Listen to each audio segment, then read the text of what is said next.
86BRZ レース2019最終戦岡山国際サーキット第2ヒートを制したのは第1ヒートに続いて KTMS86 谷内信輝となった。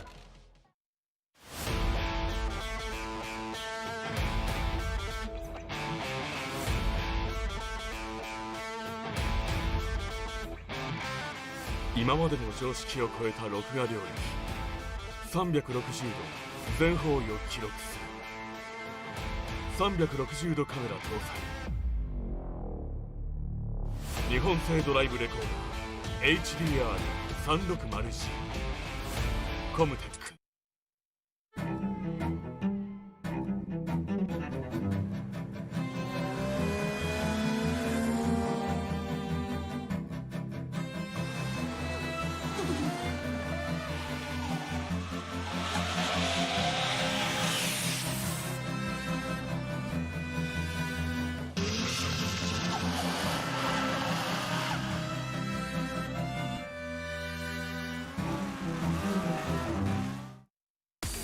これが噂のバリバリバリの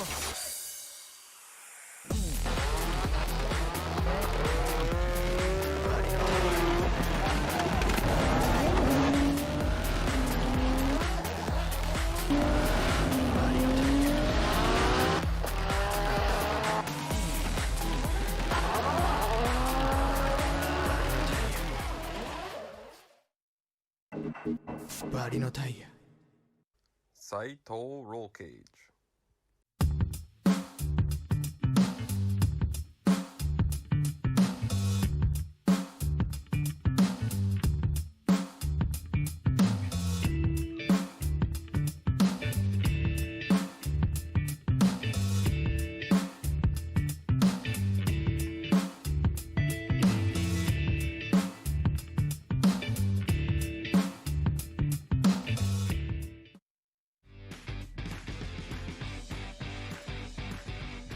ホットビールは1968年に販売を開始し、2018年に発売50周年を迎えた販売台数世界一の大キャストカーブランドです。年間約400種類のラインナップとなるベーシックカーからコレクターに人気のプレミアムカーなど幅広い商品ラインナップが揃っています。今回フォーミュラドリフト仕様のシルビアも会場で販売しているので、ぜひチェックしてください。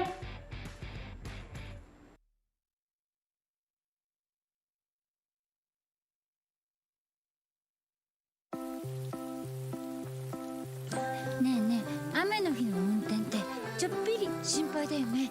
いざという時にちゃんと止まれるタイヤ、ウェット A。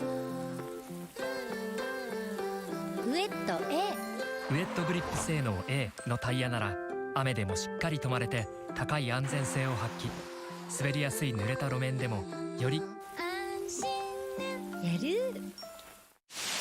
横浜革新のカーボンベゼル。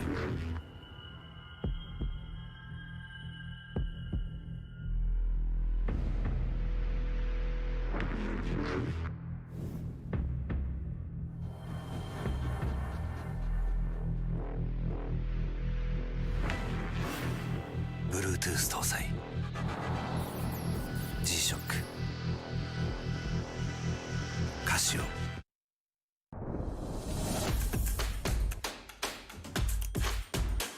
The brightness called brilliant.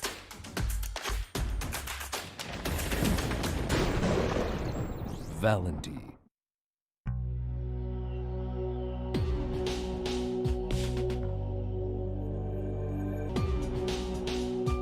Quality of Japanese craftsmanship.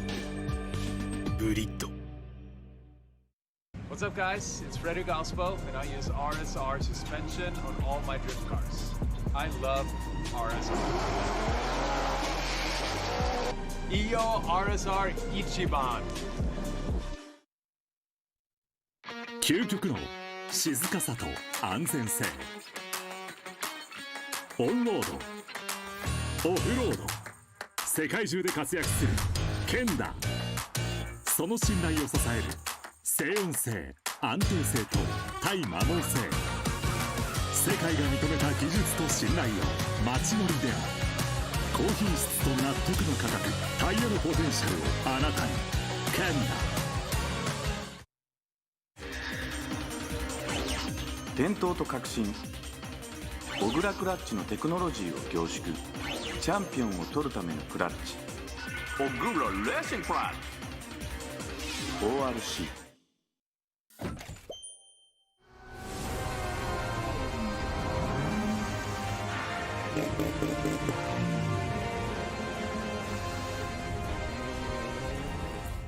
モティ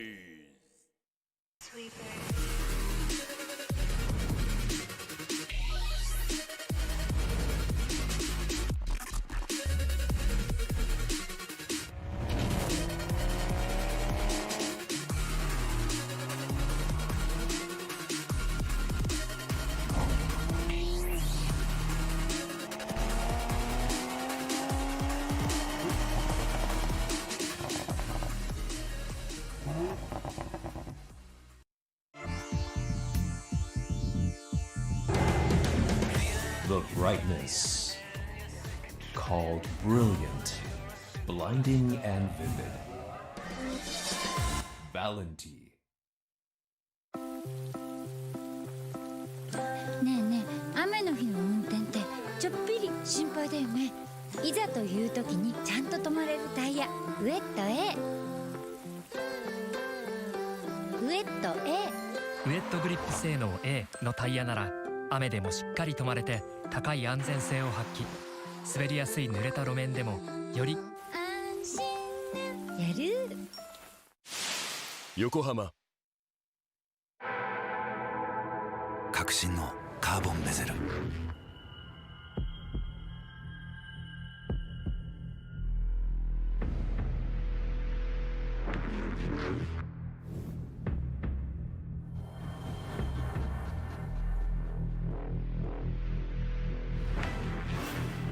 Bluetooth 搭載 G-SHOCK カシオ。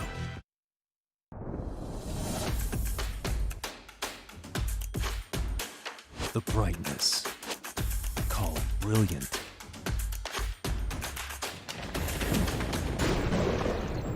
Valenti.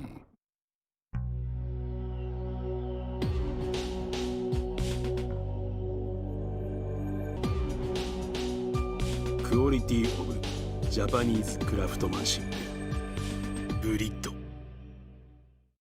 What's up, guys? It's Frederick Ospo, and I use RSR suspension on all my drift cars. I love RSR. Iyo RSR Ichiban. 究極の静かさと安全性。オンロード、オフロード、世界中で活躍するケンダ。その信頼を支える静音性、安定性と対摩耗性。世界が認めた技術と信頼を街乗りである。高品質と納得の価格、タイヤのポテンシャルをあなたに。ケン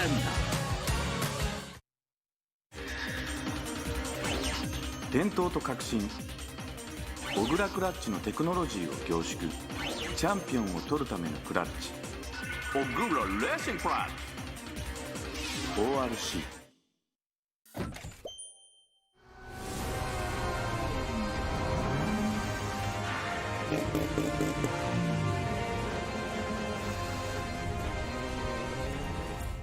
モティ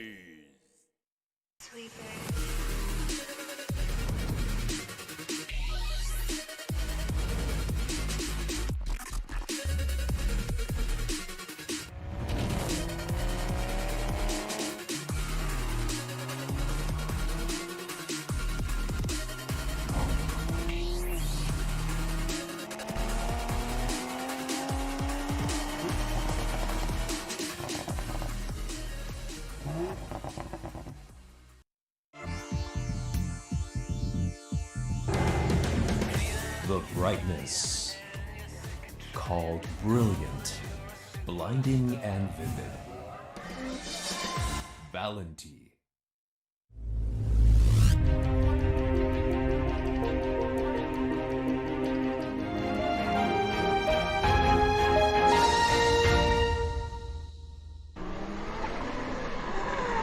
Welcome, ladies and gentlemen, to round 4 of the 2020 Formula Drift Japan Series here at Okayama International Circuit in the Okayama Prefecture.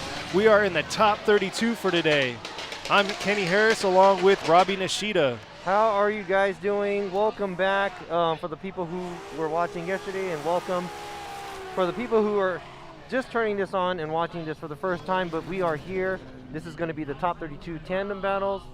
We're going to take a short break in between and then go to the top 16 battles, and we will see who is going to be the winner here at the round 4 Okayama round. And as you can hear in the background, they're still doing a little bit more of their practice rounds this morning, and we've seen some phenomenal things this morning so far. Oh yeah, I mean, we're expecting to see close tandems. We're expecting to see great lead drivers, so the chase car can get as close as possible. No running away. And then look at the weather right now. Yeah, oh my God, I'm so thankful for the weather. Now, we just got done with the qualifier yesterday, and let us go over the top 10 of yesterday's qualifier, the top 10 qualifiers.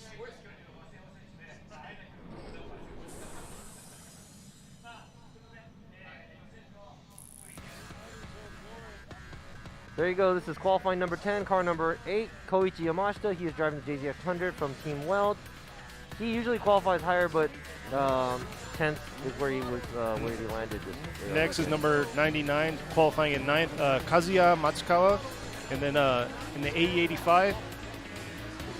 And this is car number 963, Daichi Mizutani from Mizutani Jidosha with Teknova. He's qualifying 8th. And then coming in for number 7 is going to be number 17, Jin Horino. Look at that, real close to the wall. We like that. And right here, this is last year's Formula Drift Japan champion driving his new car, Lexus RC, car number 100, Andrew Gray. He qualified, this is 6th. Yes. There you go, you got to get close to that wall. He got that part down. Qualifying number 5 is number 14, Tomohiro Murayama in his S14 with Buy Now Japan with Dunlop. Riding that outside line. And right here, car number 73, Kazuki Hayashi. He is driving the S15. Team West Auto with Good Ride. There you go. That's the only wall in this track, but still an intimidating one, yeah. And then qualifying here, number 15, Katsuhiro Ueo, and his S15, his mean S15 with the VR38. I like that flick. He throws a lot of angle going through. I think the top 3 qualifiers, they threw crazy amount of angle right underneath this Yokohama bridge in front of the judging stand. Now this is the 2nd place qualifier, TMS Racing Team, car number 36, Kazumi Takahashi. Just clean. Nice flick there. Clean BMW right there. Good amount of angle, riding the wall. And our one and only right here, our first place qualifier right here, number 555, Yukio Fausto in his S15, 2J powered. Had a nice, sweet run yesterday, just accelerated all the way through the track. Yeah, it was like pedal through the metal from the get-go. He was on gas all the way through the track. Good amount of angle, very steady. Look at this. Full control right there. Just gas all the way with crazy amount of angle. So there goes a smoke screen switch, turns it right on. Gets on gas. Oh. And then back to the Dunlop clouds, bridge. yeah. Clouds the camera. But yeah, I think the key here is for the drivers to, obviously you have to make it outside to all the zones and the in-clip that we have, and you have to ride the wall ride, you got to do that too. But at the same time, we want to see deep angle right around the Yokohama bridge, which is right in front of the judging stand, right in front of or right above the touch and go that we have after the outside zone 1.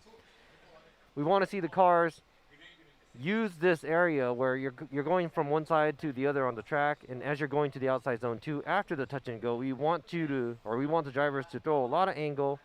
We want the drivers to use the correct amount of angle to slow their cars down instead of going in straight, braking really hard, and trying to initiate going towards the outside zone 3. When you're shallow, you have to, since your car is going straighter, you have to get on the brakes harder. When the car is going sideways, obviously it's gonna actually try to decel itself.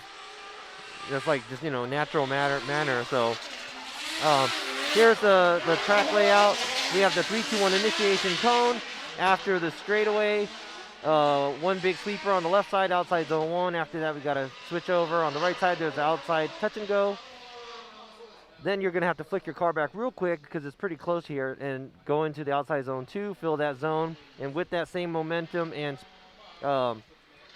angle, you have to take the car all the way out to the outside zone 3, which is right along the wall. Do another transition, switch back, go through the inside clip, and finish really strong on the right side with a lot of angle. So the biggest thing you got to realize for outside zone 3, it's a very tight area where that wall's at. So it's going to be real challenging for these drivers to come by and keep that same angle coming across. Now, because of the COVID, same as the rest of the rounds, we don't have any spectators, but let me go ahead and explain to you, or not explain to you, let me go ahead and introduce you to our other judge that is not here. He is remote judging from Canada. His name is Ryan Lontaine. There he is. Go. Looking clean and sharp right there. Yeah. So Ryan is former Drift USA judge, former Drift Japan judge. He's usually here with us, but because of the whole travel restrictions, he is not going to be joining us, but he is joining us from Canada. I'm pretty sure it's like super early in the morning or something. Yeah, man, love you and miss you. Hope you were here, but hopefully you can make it out here to Suzuka next or in December. If the restrictions go away. I love this because I could say anything I want. He can't say anything back to me right now. That's true. He doesn't have a mic, so. Yeah. But yeah, just explained a little about Ryan's situation, and I am going to be one of the judges as well, Robin Yoshida, and over here to the left we have the Japanese judge and commentator, Yoichi Imamura, and he is going to be commentating with Tom Saiba on the Japan, the live stream on the Japan side, Japanese side. There we are. So still don't know where that camera's at. Yes. Usually we're in a tent and we have a platform that kind of sticks out towards the track, but we were expecting a typhoon this weekend and it was supposed to hit us and get crazy. So instead of building, they took down the platform and they're like, okay, let's just use this wing truck. We'll sit in the truck and do the judging. But what happens? The more you get ready, the less chance you get the more things change. Yeah, and speaking of that, we got to walk around outside of the track last night because we had a lot of time. The stars were beautiful out here. Bunch of grown men just admiring the stars. Yeah, there was like 4 guys, and we were in the parking lot lying down just looking at the sky. Because this track's located like in the middle of the mountains, and there's no not much society, like 30 minutes away. See, there you go. We're surrounded by mountains, and most of the tracks in Japan it takes about 30 minutes. And like we were saying, that's the lodging right there. So they do have lodging on the track, so very convenient for us. Yeah, it takes about 30 minutes to get out to society or to even go to the closest. Maybe 30, 40 minutes drive, get to a convenience store or something to buy something. So we usually just get our snacks, come up here, and I wouldn't say we're stuck here. This is a nice place to be because it's really, really chill. It's quiet. We were kind of looking forward to, encountering wildlife out there. But this track, I guess I didn't really explain it before, but they have a wolf in this facility. And I guess that wolf is supposed to keep a lot of the deers and the scent of them. Yeah, the scent of them is supposed to give off. It's supposed to kind of shed away from all the wildlife from coming toward the track. They just don't want wildlife to jump into the track while they have like a major race or anything, I mean, this track though is insane. It's 2.3 miles roughly, and it's phenomenal. Beautiful track, well built, but and maybe I'm late into it, but look at this. I mean, drones is a game changer. It gives you. It's been around for years, but it's just so cool. Oh, it's coming. The drone is coming right to us. As we were speaking, we were just talking about the drone, and it is right in front of us. I don't know if you could see us waving. So we should have some good footage today. See the tandem battles from above. Definitely that bird's eye view is way better than some of the views that we can see from up here. But and we're going to be judging off of what we see and what we, we run into some of that when we're judging. It's one of those he said, she said, he did this, she did this kind of deal. But the judges are only given what we're given. So we are strictly judging off of what we see and what we hear, and pretty much what we sent. So yeah, and combining the two. But the biggest thing is for, like we were talking about earlier with the drivers, is it comes up to the drivers doing a good lead run and a chase run. Exactly. So there's two parts to it. So they could do something good, totally botch another one, but it can rely on the other driver that they're competing against. They could do the same, and it could be a one more time, or it could be pushed around to someone getting that victory. Yeah, and I think the guys that are driving at 100%, obviously it's going to look so much better, and they're probably going to perform a lot better than the guys that are driving 60% or 70%. True. And that's something that you can really tell. And, either or, whichever way it goes, you're going to have to, trust us on this and just give us, we have the experience that we've been watching thousands and thousands of runs and cars and, jumped into cars and did all kinds of stuff. So you're going to have to trust us on this. We're going to try our best to keep it. So, true as possible. We could find the true victor of the round. But and that goes for every other drifting, And I was a competitor before, and I always thought, like, I'm just blabbing away about this. But I used to be a driver, and I always thought, like, oh, man, there might be something behind it and blah, blah, blah, and blah, blah, blah. But being in the seat doing this, you really, really understand that there's nothing at all. We just see it as blue car against red car. Exactly. And it doesn't even matter if you know the guy or don't know the guy or what kind of sponsor they have or any of that stuff. That doesn't even matter because it's the best guy. I saw something mentioned Best about speed over control. It is huge, so speed isn't a factor here. We're definitely looking at control of these vehicles. That's the purpose of what the chicane, right? Yeah, so, I mean, if you want speed, yeah, it's hard to go fast. It is. It's really hard to go fast, and I know it. But at the same time, don't forget that we're at a drifting event.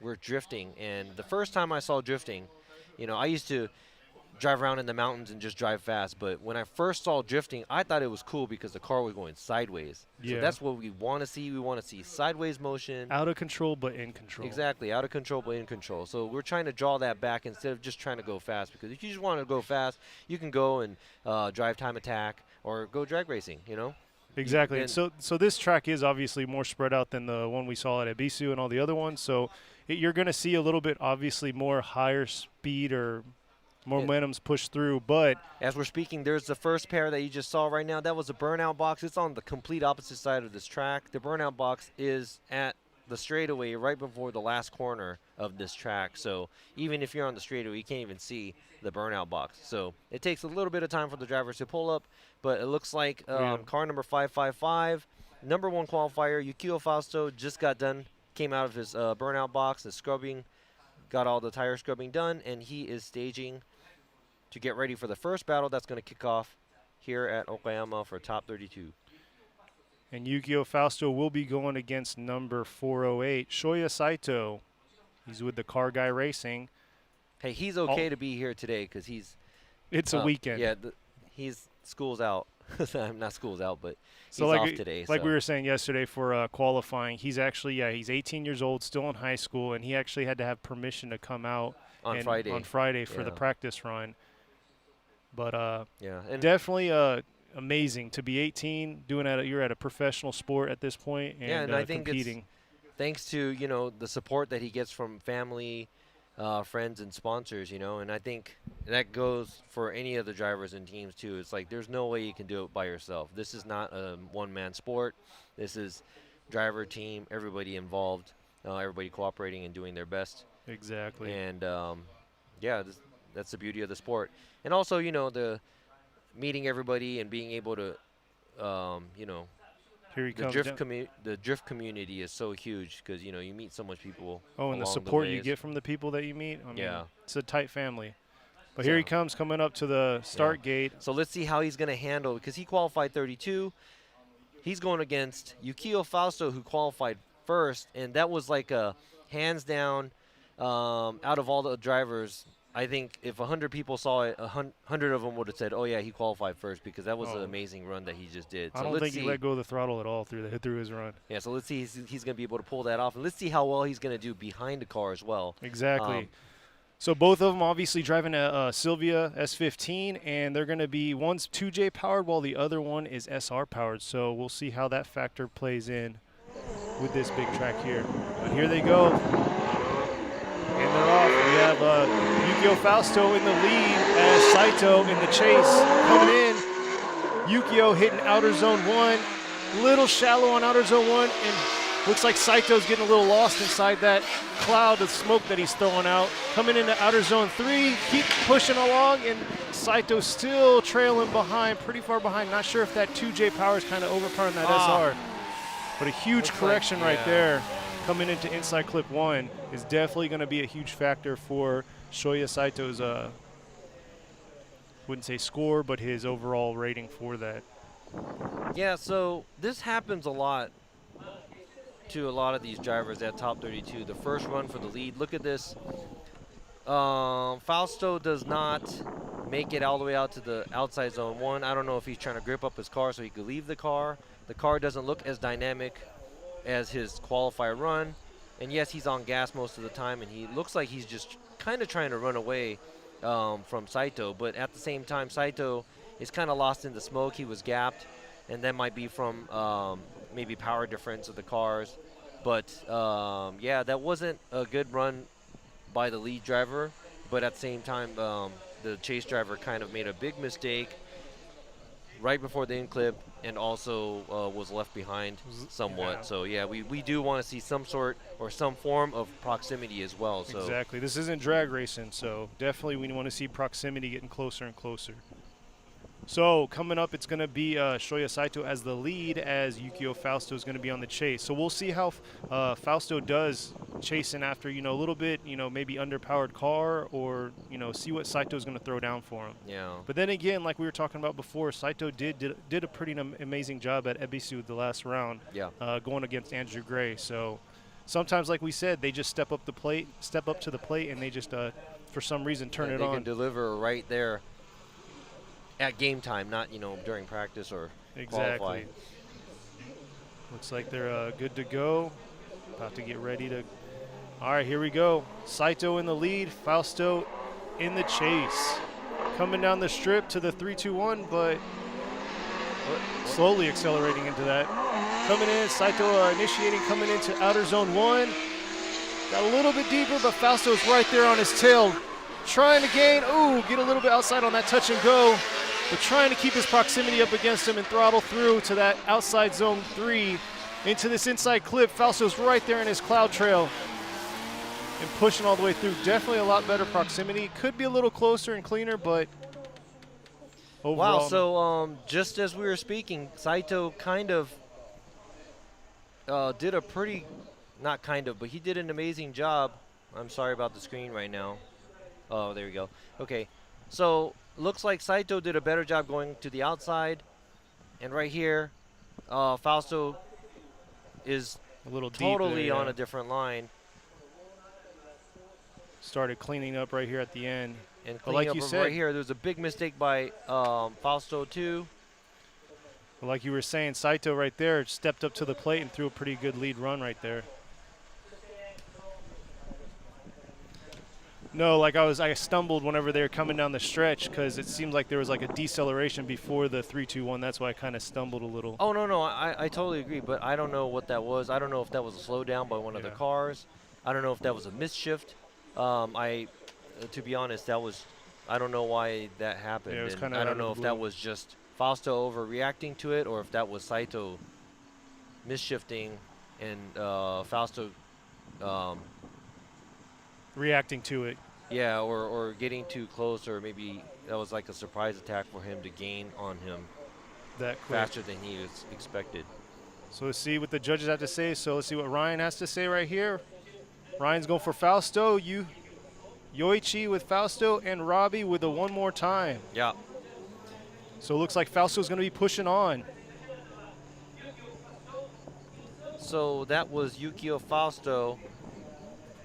And, yeah, I went with the one more time. I was going to explain that, too. But then I know why the other judges went with Yukio Fausto. But I just looked at Saito's lead run. He wasn't, or it wasn't a perfect lead run, but it looked like it was a little bit better than Fausto's lead run. But at the same time, Fausto was closer in proximity. And being closer is going to be harder to make a chase. And Saito was falling behind pretty bad. So, yes, So next coming up is going to be number 19, Yuchi Amagai. He's going to be in the dark green, or we were trying to talk about this yesterday, but the green S15 that's 2J powered, and then he's going to be going against number 344, Hayato Miyoshi in the R34. All right, here they go, coming down the stretch. Amagai's going to be in the lead while we have Miyoshi in the chase. Here comes Amagai coming through into outer zone 1, trying to get the full take on outer zone 1, sweeping through, but Miyoshi's right there on his tail, coming through, kind of falling a little bit behind, but trying to get that proximity a little closer. Miyoshi dialing in on him right here, coming through into inside clip 1, but Amagai kind of pulled a little bit away from him right there at the end. All right, so that was a pretty nice lead run by Amagai. Not so much proximity by Miyoshi behind him. So let's go ahead and check out the replay again. It was kind of in and out right there.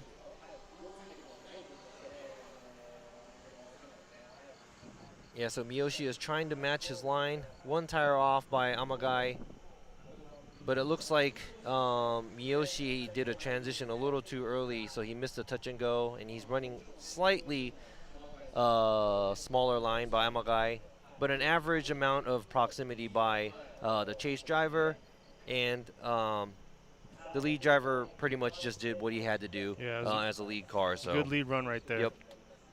So let's see what Amagai's going to do as the chase while Miyoshi is going to be doing the lead.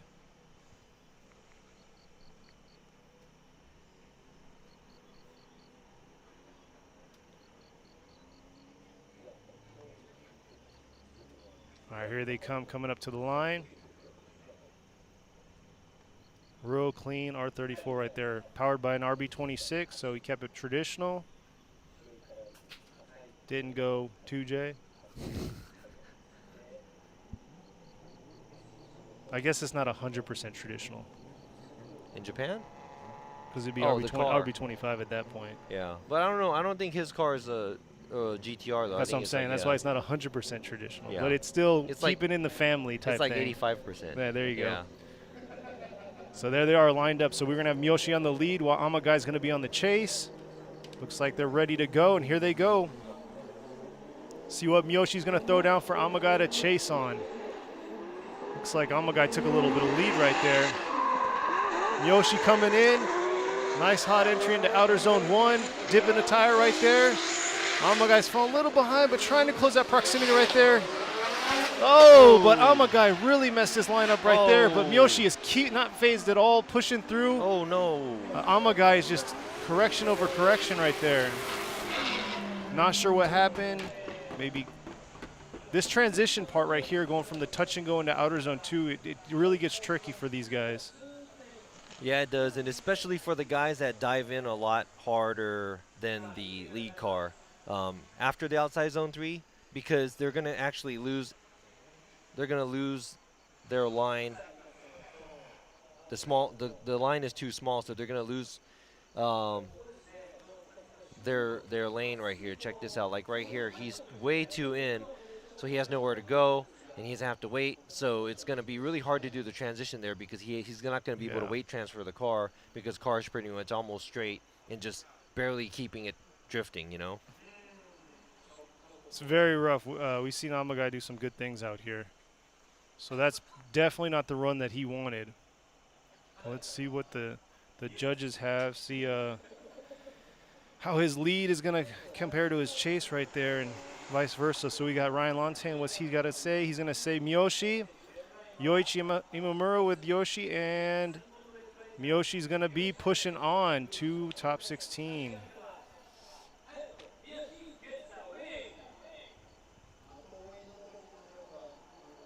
So Miyoshi, last event at Ebisu, he actually had to pretty much tap out because of a mechanical failure. So good to see him pushing. Yeah, good to see him back here in action, pushing some good runs and going into top 16. So that's awesome. Yeah, and that was too bad for fan favorite Amagai with his, was it olive green, military green, S15. We'll go with that. Yeah, so he is knocked out, so he's not going to be able to make it to the top 16.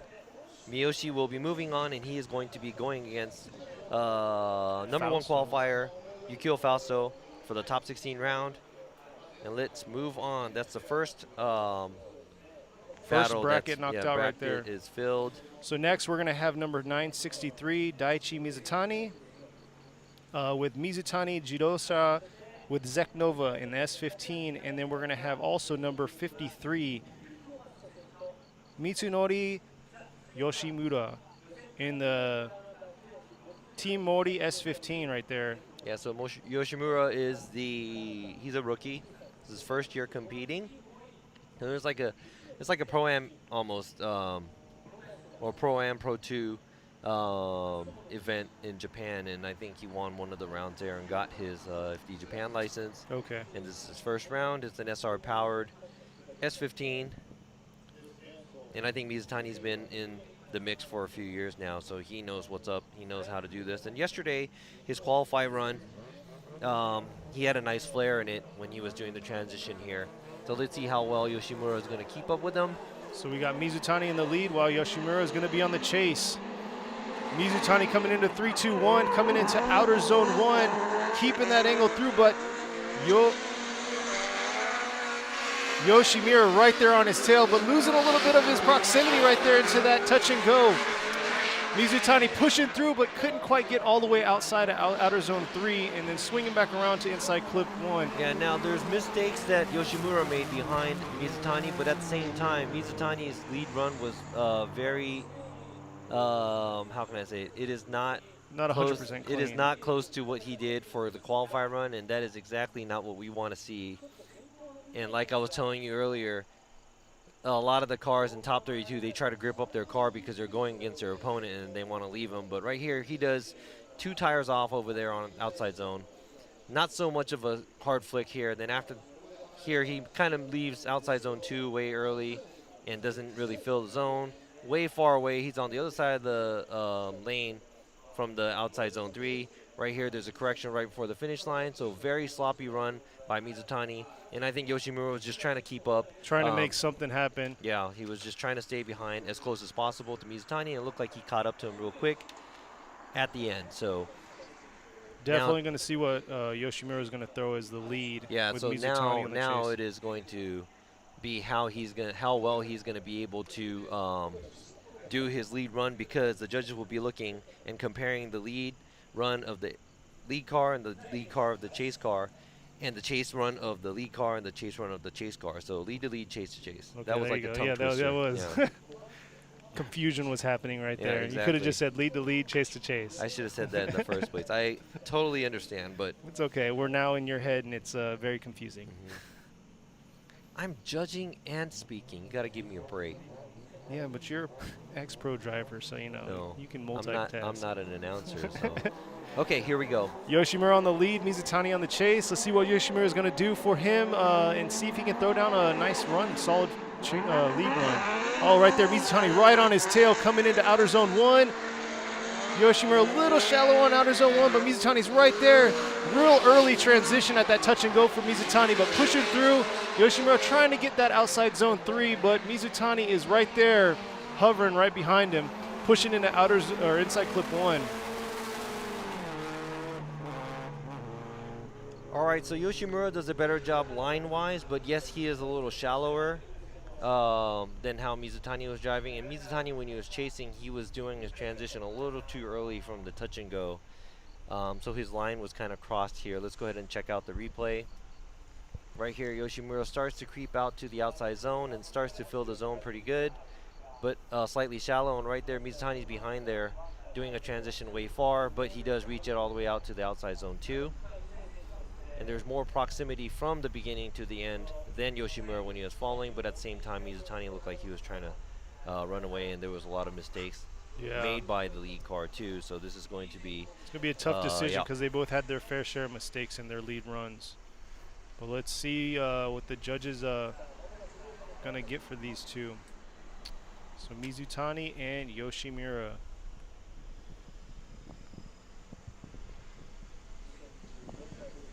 Getting the entries put in right now. That's a tough thing. Seeing getting both aspects, both sides, and then trying to come up with the right conclusion to it. Here goes Ryan Lantain with Yoshimura Yoichi Yamamura with Yoshimura, and Robbie Nishida with Yamamura.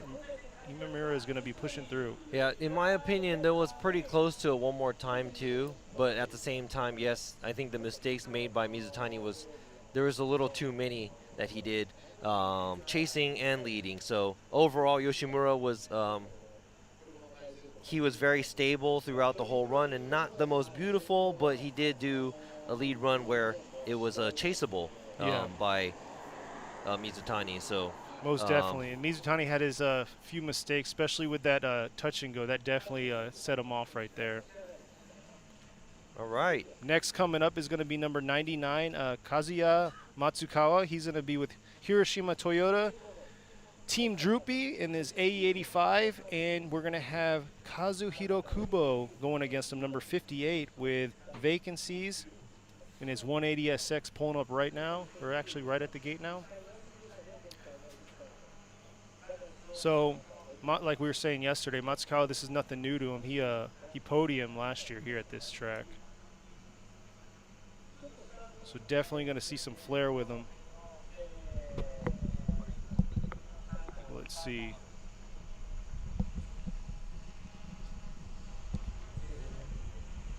Get some less. Looks like they're ready to go. Matsukawa in the lead, and Kubo is going to be in the chase.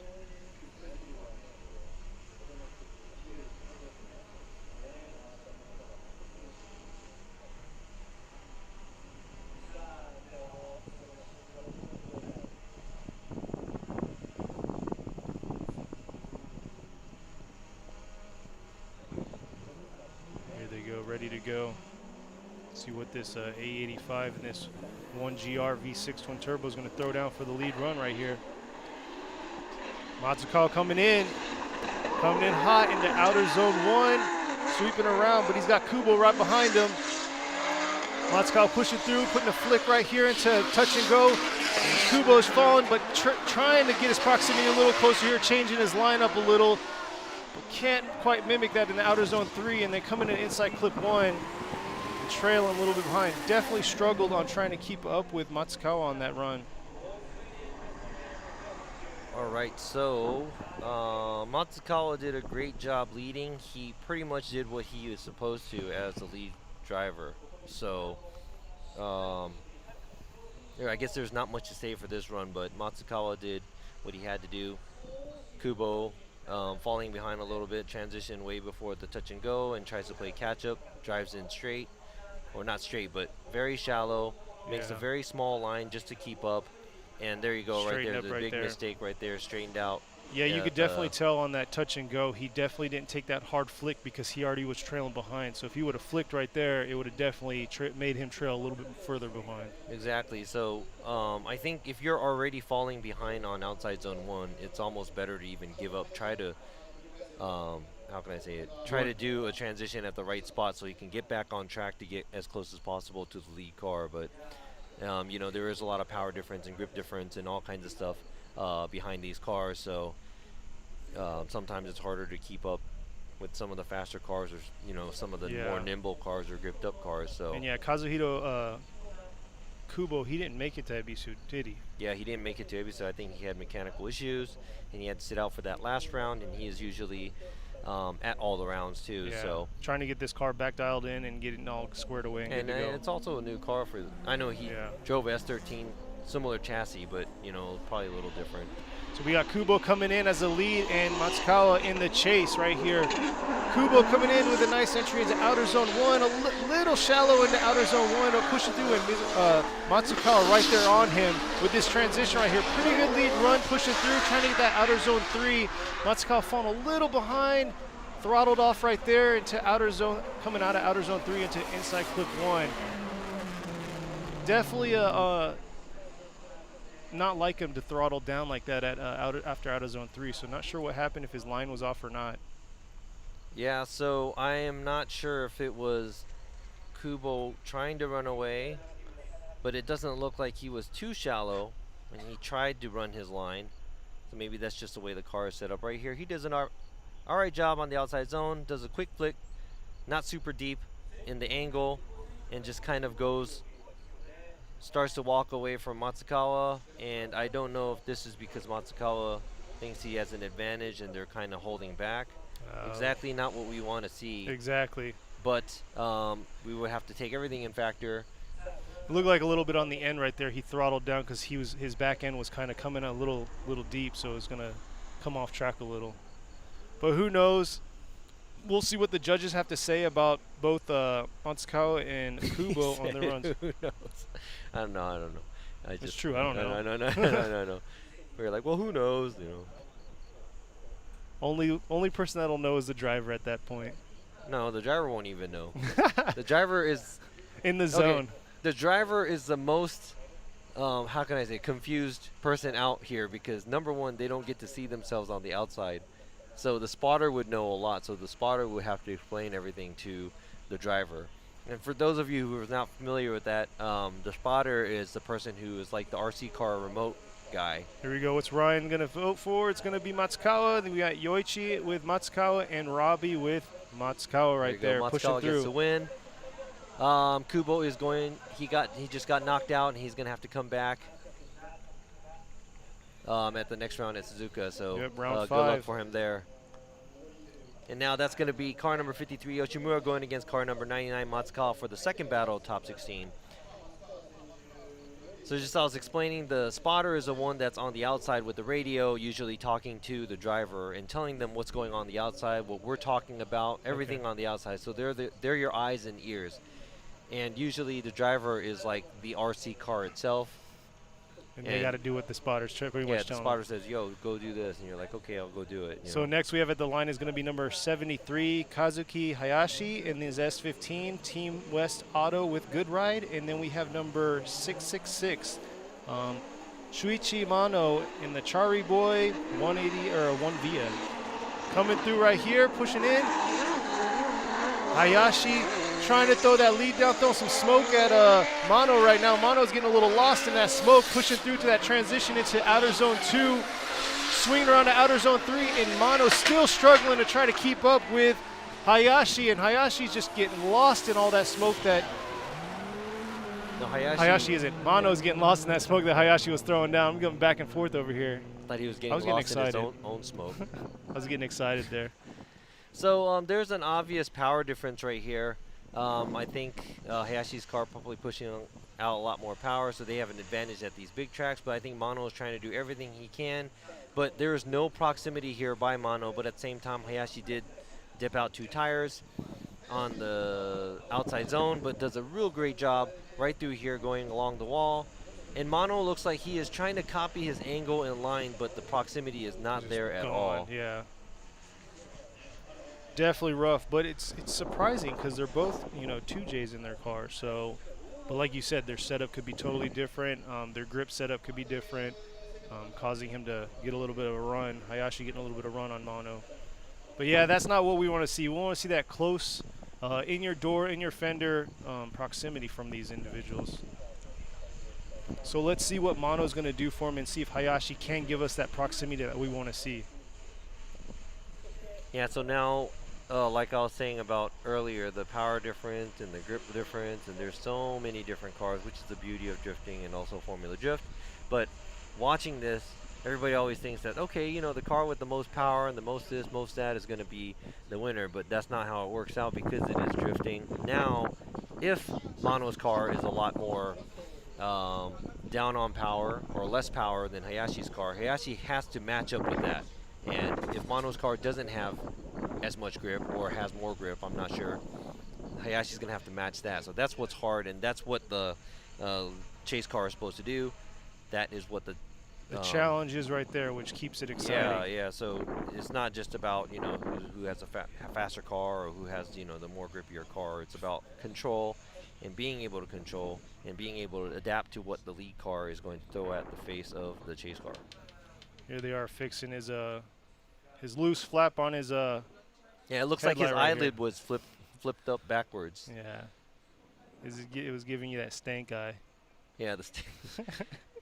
Well, I do like the different look of that. Yeah. Because usually people have the little half set on those flip up headlights, but you don't see flip up headlights anymore. Yeah, I mean, it's not legal, I guess, to have on cars anymore. Yeah. So here we go. Mano's going to be in the lead. Hayashi in the chase. Here they go. See what Mano's going to throw down for this lead one right here coming through, but Hayashi's right there on him in a 3-2-1, coming into outer zone 1, swinging around. Looks like Hayashi's a little bit behind him, but Mano's pushing through into outer zone 1. Little flick right there. Hayashi's trying to adjust to the power difference right here, but keep his proximity into outer zone 3. Mano not getting phased, just pushing through, even though Hayashi's right on his door into inside clip 1. Proximity was way better on this run for sure. Yeah, but I would like to say that Mano did a great job on his lead. Hayashi was all over him, but at the same time, Mano just did what he had to do. He ran hit the zones. He ran most of outside zone 1. Started to get towards the end or middle to the end, and right here, good amount of angle coming off of the touch and go. A little late on the outside zone 2, rides the wall. And right here, nice flick right there. But yes, Hayashi was right there too. So transitioned right into his door. So there you go, the comparison, you know, lead to lead, chase to chase again. Here we go. See what Ryan's going to go for. Ryan's got Hayashi with Yoichi on Hayashi and Robbie voting for Hayashi. So Hayashi's going to be pushing on to top 16. You know, and I would say that wasn't not so much of an easy call, I would say. I mean, Hayashi did a great job too, but Mano did a really great job, you know. I mean, it was kind of a close call too, because Mano, you know, that's what we want to see. We want to see the lead car do what he's supposed to do. And Mano did everything in his power to do the best he can in the lead run. And obviously a good lead run is going to give the chase car a good chance to chase. But at the same time, we're here at tandem battles, so, you know. Yeah, obviously you have to have some kind of proximity as well. Yeah, but Mano kind of, you know, lost that proximity right there. Probably he was a huge factor in what he was doing. So next we have lined up already at the gate is going to be number 888, Kenji Yamada, also known as Jamaken, in his Nago Techno Larada Company S15. Powered by an SR right here. And then coming up to the gate right now is going to be number 328, Shinichiro Saito in his Car Guy Racing 180SX powered by 2J. So this is the father of Shoya Saito that was he just got knocked out by Yukio Faust at the first battle today. So hopefully says, hey, it's like, son, I got this. Yeah, exactly. He's going to move on, you know, yeah. Hopefully Shinichiro Saito can kind of push on for him, show him what's up. But yes, he does have that 2J power, so we'll see what he's going to do against this SR power right here. But Yamada is not anything new to this, so let's see what he's going to do for the lead run right here. Yamada or Jamaken coming into outer zone 1, and Saito falling a little behind. Jamaken just dipping about tire, so flicking back around into this outer zone 2. Oh, can he hold it? Saito trying to hold it through to outer zone 3, but definitely got affected coming from outer zone 2 to inside or outer zone 3. Pylons definitely took a good chunk of his car. Let's see this replay right here.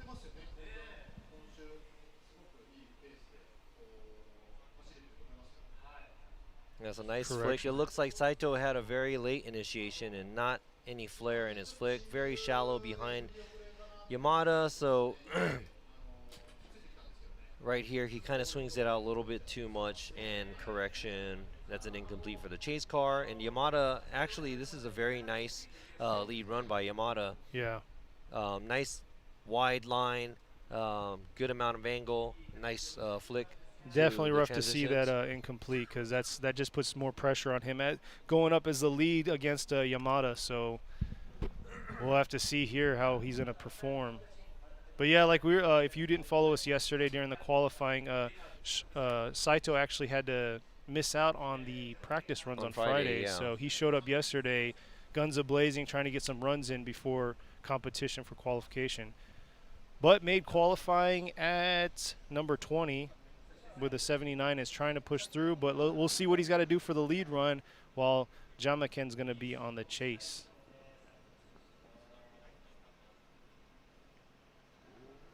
Looks like they're both ready to go. Here we go, Saito on the lead and Jamaken on the chase, but maybe a fault happened right there. That might have been. Oh, Saito jumped the light, so they will restage. It's hard to see, but yeah, right in the dead center where the flag guy is, there's actually a tree right there. There's a tree? Or a light tree, yeah, they call it a tree. I know. But for a normal person, be like, there's no tree there. It's the middle of the track. I see a green cone. But it's hard to see because I can barely see that light up. Yeah, from here it's hard. With but the camera. But here they are. When you zoom, you could zoom it and stuff. We can watch things on the replay back here. That's not on the live stream. The live stream, yeah. We can actually go to the guys that are.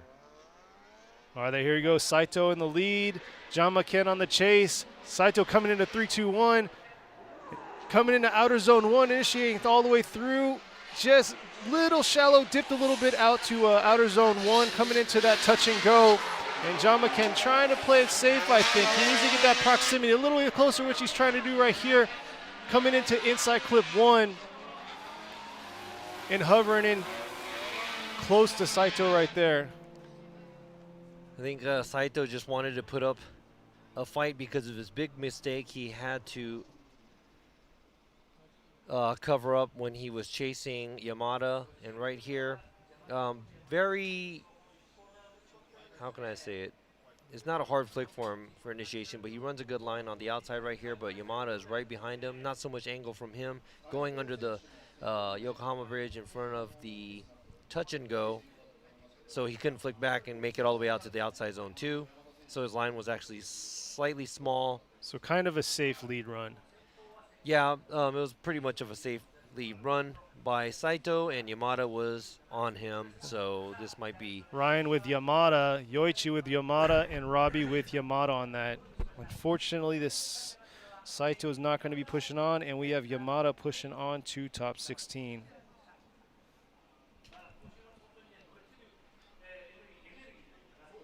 Yeah, this is. Yeah, usually I take notes for. So next. I usually take notes for all the tandem, lead car, chase car, and stuff like that. But it's really hard to juggle this around. So this is hard stuff. Yep. The next cars is car number 14, Tomohiro Murayama, going against car number 18, Tetsuya Iha. Here we go.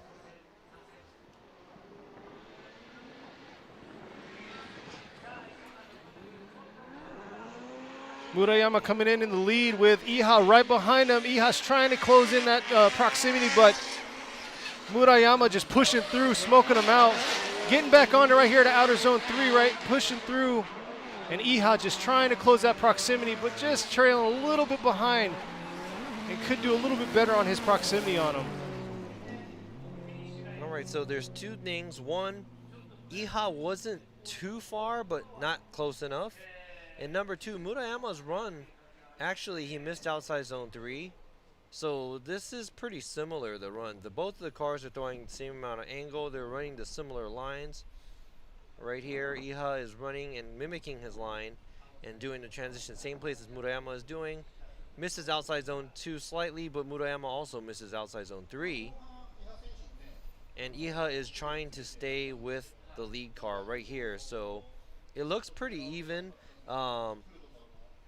As a chase car and a lead car, but now we're going to have to flip it around and see how Iha is going to do on his lead run. He's going to shine a little bit brighter on that lead run, so we'll see what he's going to do. But yeah, Iha's in the Crown, the Toyota Crown, powered by 2J, while Murayama's in the S15, powered by an SR, or S15, S14, sorry. See, you're so used to saying S15 because there's a lot of S15s. I know. No, I was silent there because I got lost on my bracket.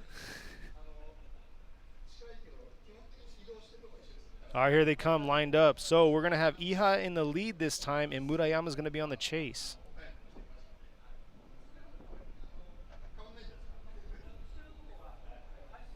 So Murayama with the Buy Now Japan with Dunlop S14, while Iha is going to be in this Kartis Okinawa Toyota Crown. All right, here they go. Iha coming in the lead right now. Murayama in the chase. See what Iha is going to throw down for Murayama to chase on. Iha coming into outer zone 1, taking a little bit lightly and real shallow into outer zone 1. Real light flick into that touch and go, swinging into outer zone 3. Oh! But Murayama had a huge correction right there. Huge correction on coming into outer zone 3. Let's see the replay. Let's replay. So Iha's lead run, looking at what we just saw, was kind of shallow, low energy. And as he was, as the lead car was going, Murayama was right behind him, right here. Gets closer, runs a smaller line, and right around here, after here, Murayama makes, oh man, it's a big mistake by Murayama. Pretty much straightens out. But see, like we were talking about yesterday during qualifying, if you're just tuning in, that transition from outer zone 2 coming into outer zone 3, there's actually an elevation change. So you saw how his car kind of hopped a little. So that could have been a factor, but then again, this is nothing new to them. They've been running this track the last 2 days. And they had enough time to practice. Exactly. So we can't really play that, but that's the big thing right there you have to realize is that transitional change in the elevation. And you can see it right there on the screen. Yeah, there was a lot smaller line there and also a big mistake by Murayama chasing. So this is going to hurt Murayama a lot.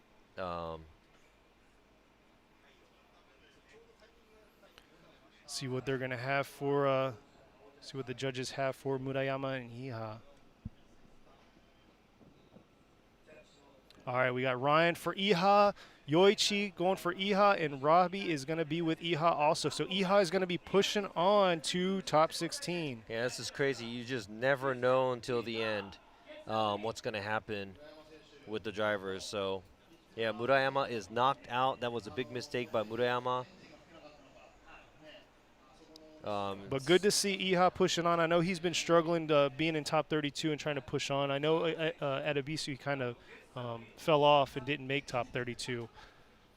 Yes, and I have some bad news for the left side bracket. We're almost done with the left side bracket of the top 32. But car number 38, Tadahiro Fukada, is not going to make it.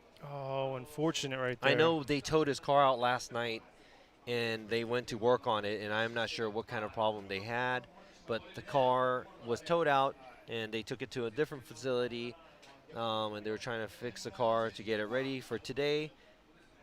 But obviously, he is not back, and he is going to have to bow out for this battle. Yeah, that's very unfortunate. Fukada is very experienced, or he's actually, a veteran for Formula Drift Japan, started from day one. So very sad to see him not be able to push on it and solidify a top spot.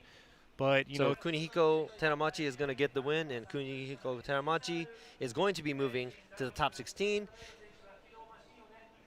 Fukada tried his hardest to be able to come out to perform. I think he's the only driver that he's made it out to all the events from day one in FD Japan. So Tanomachi pushing through with Nichi Racing with Good Ride Motorsports. And in this clean Sylvia S15 powered by nice 2J flick. with a nice flick right there in the outer zone 3. Flick. Oh, real nice transition into outer zone 3 to swing up to inside clip 1. Very nice run right there. Now let's see if he could do that in the top 16. All right, so that was a buy run by Kunihiko Tanomachi. Congratulations, and hopefully we can see Fukada back for the next round, the final round at Suzuka. But we just got go ahead. We just got done with our first our left side of the bracket. Stay tuned. We're gonna go to commercial break, and we'll see you after to finish off this bracket.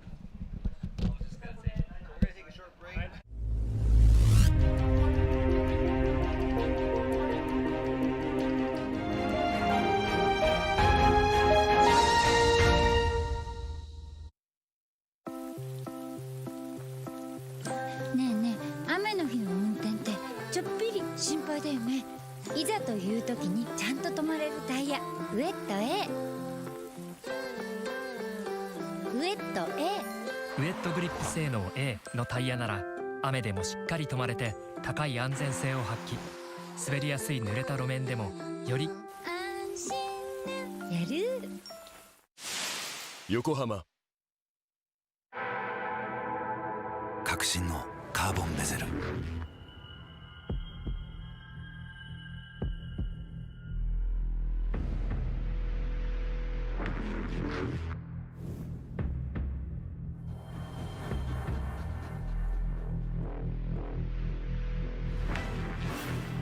Bluetooth 搭載 G-SHOCK カシオ。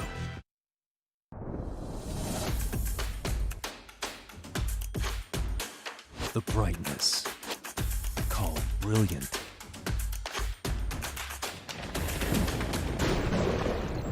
Valenty.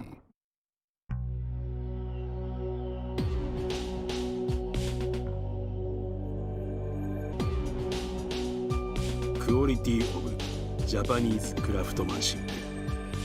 Grid. What's up, guys? It's Frederick Ospo, and I use RSR suspension on all my drift cars. I love RSR. Iyo RSR Ichiban. 究極の静かさと安全性。オンロード、オフロード、世界中で活躍するケンダ。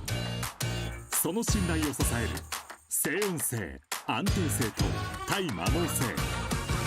世界が認めた技術と信頼を街乗りである。高品質と納得の価格、タイヤのポテンシャルをあなたに。ケンダ。伝統と革新、小倉クラッチのテクノロジーを凝縮。チャンピオンを取るためのクラッチ、小倉レーシングクラッチ ORC。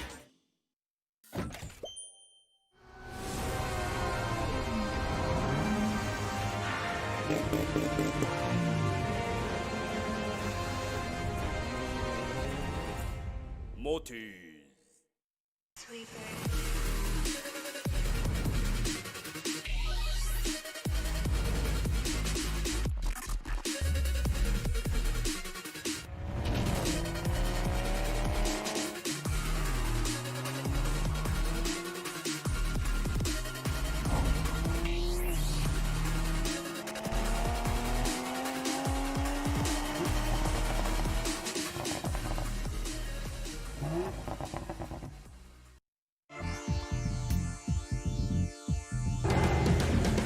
The brightness, called brilliant, blinding and vivid. Valenty. ねえねえ、雨の日の運転ってちょっぴり心配だよね。いざという時にちゃんと止まれるタイヤ。ウェット A。ウェット A。ウェットグリップ性能 A のタイヤなら雨でもしっかり止まれて高い安全性を発揮。滑りやすい濡れた路面でもより安心やる。横浜革新のカーボンベゼル。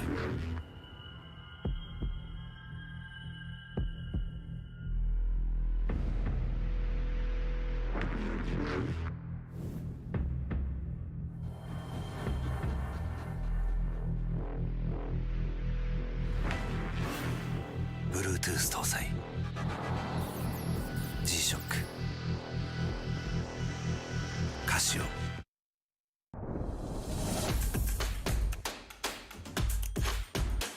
The brightness, called brilliant.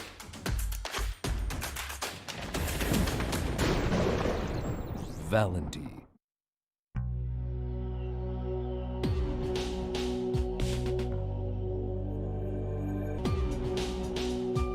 Quality of Japanese craftsmanship.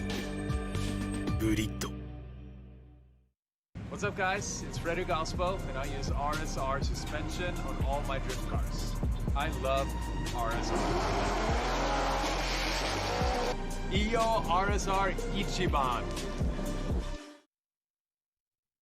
究極の静かさと安全性。オンロード、オフロード、世界中で活躍するケンダ。その信頼を支える静音性、安定性と対摩耗性。世界が認めた技術と信頼を街乗りである。高品質と納得の価格、タイヤのポテンシャルをあなたに。ケンダ。伝統と革新、小倉クラッチのテクノロジーを凝縮。チャンピオンを取るためのクラッチ、小倉レーシングクラッチ ORC。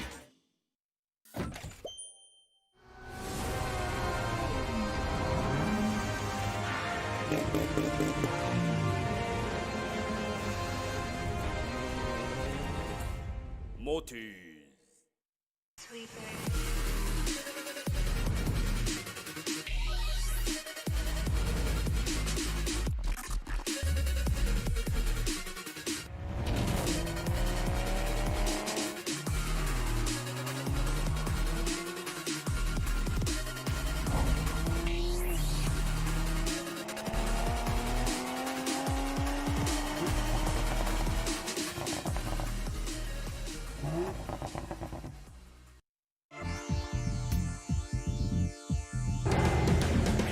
The brightness called brilliant, blinding and vivid. Valenti.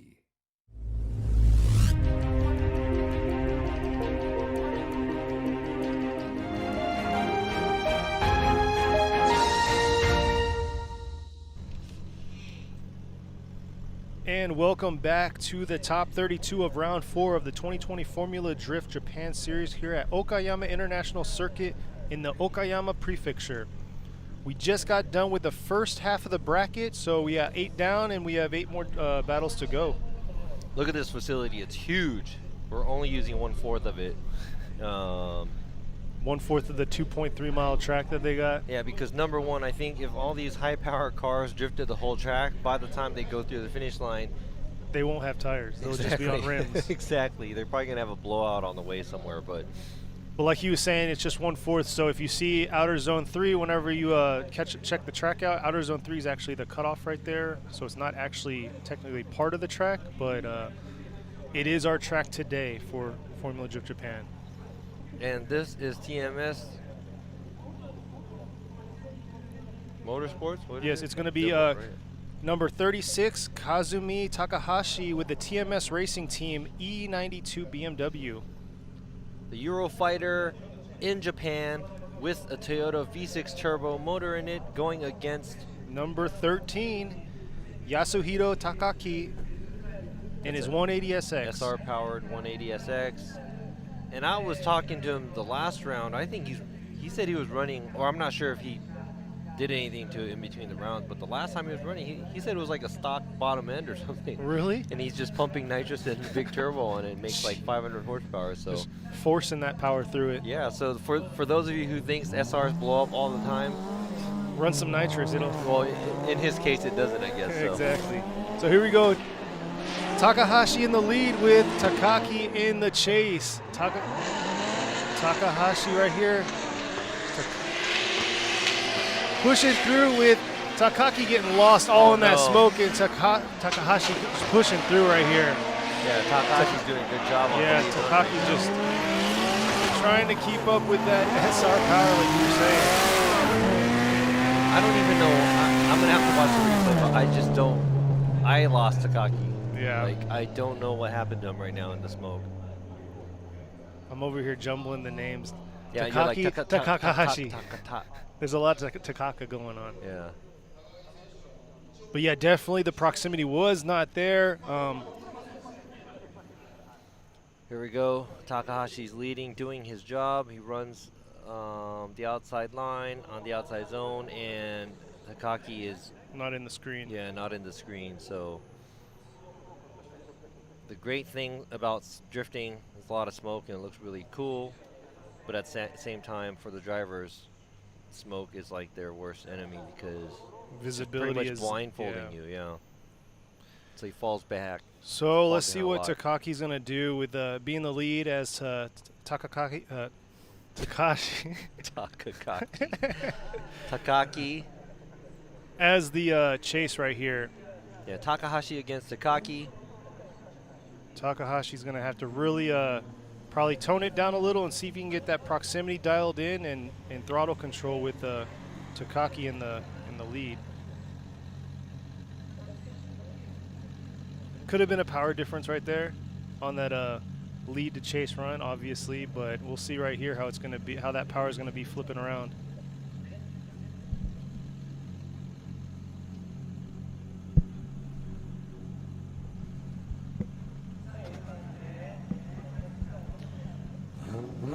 All right, but on the straightaway, it looks like Takaki, well, maybe he jumped the light earlier too, so he's trying to hang with Takahashi a lot. Takahashi, a little bit of gap right there, but looks like he's going to try to close it. Takaki makes it all the way out to the outside zone. He is feeling it. Takahashi's right there, though, on his tail. Oh, is he going to keep it? Oh, and had that same correction with a huge mistake by Takaki right there. Takahashi kind of anticipating it, playing that same line, was able to cause a collision right there. Yeah, so I know Takahashi had a huge correction behind Takaki, but I think all the judges are going to treat that as Takaki's mistake, causing Takahashi get into that situation. Right here, Takahashi is doing a good job behind, but right here he was shallow and kind of away from the touch and go, but right there Takaki makes a huge correction right in front of the outside zone 3 and barely makes it around that turn and shallows up right there, hits the inside clip, and Takahashi also makes the same correction, but resets himself and is right there on his tail again. Yeah, but then the chase car is supposed to mimic what the lead car is doing, and basically he did the same thing that the lead car did. Yeah. So that will be on the lead car, Takaki. All right, Ryan with Takahashi, Yoichi with Takahashi, and then Robbie with Takahashi pushing on to top 16. Takahashi Kazumi, the second qualifier number 2 of this round, is moving on to top 16. Now we are finished with Kenny's worst nightmare, where it was Takahashi and Takaki. And I know you kept wanting to say Takakaki. I know. And add them or mix them together, but you know, in the heat of the moment, getting excited with this tandem drifting, it just kind of gets to you. My bad. Dude, it's hard. It's hard for a Japanese person to pronounce some Japanese names too. So I appreciate your so support. Ryan Sage does a great job. He's the commentator that is not out here. Shout out to the FDUSA guys, and don't forget FDUSA Texas round is going to be at Dallas, Texas. Yeah, Dallas, Texas. So make sure you tune in for that. That's going to be on the end. It's going to be at the end of October. October 30th Halloween and November weekend, 1st. right? So yep. So make sure you wear your costumes, bring your candy. So that would be kind of cool if the judges dress up. That's true. Well. So I dare them. I dare the U.S. judges to dress up in their costumes. Yeah, for Halloween. That would be kind of awesome. Probably like no. No reaction. Yeah, probably like no. All right, coming up. So we have number 33, Junya Ishikawa, with number 93, Mankito. Junya Ishikawa is going to be in the 8.6 by Hiroshima Toyota, Team Droopy, while Mankito is going to be with Team Hirano Tires in the JZX 100 Chaser. So 1GR versus 2J here, right? See how this is going to go. We got Ishikawa in the lead, Ito in the chase. So Ishikawa coming through. Nice speed into the, or coming into the, nice proximity by Ito right there. Swinging into outer zone 1. Falling a little bit behind. Yeah, falling behind into this touch and go. But getting that proximity back from outer zone 2 to outer zone 3. Swinging out of outer zone 3 to inside clip 1 and trying to keep that proximity. Ito is just pushing through. Definitely got a little bit lost in the outer zone 1, coming out of outer zone 1, but definitely built proximity back up. So Ito dives in at initiation right here. Ishikawa does a good job leading. Ito is on a smaller line right here, but he tries to get as close as possible to the lead car. Runs outside line both cars. Gets a little left behind here. Tries to play catch up in between touch and go in outside zone 2, but does a good job getting close to Ishikawa, but now it's a black screen. And now Ishikawa does a good job leading, and he gets pretty close to the outside zones. Fills the zones as much as he's supposed to, and a good amount of angle. So I would say that was a good lead run, but at the same time, Ito was trying to stay as close as possible. Yeah, the second half he definitely, the second half he really fought for keeping that proximity. And you know what's important is over the proximity, staying on the same line, holding the same amount of angle, and being as close as possible. That's the most important part. So now it's the challenge is gonna be to flip the script where Ito is gonna be on the lead and Ishikawa is gonna be on the chase. Getting the vehicles coming back around, get them lined up and ready to go.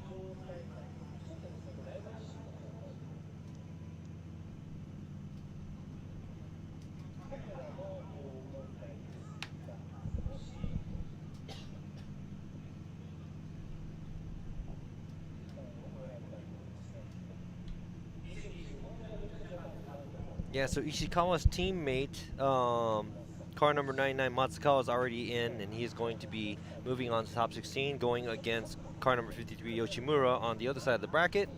So Ishikawa definitely wants to make it through, but at the same time, Monkey Ito is a veteran in drifting. He owns a car shop in Chiba called Ito Auto Service, and he specializes in JZX chassis, so he definitely wants to make it through and go into top 16. Yeah, sure. I mean, I know everybody wants to make it all the way to the top, and it's really, really hard.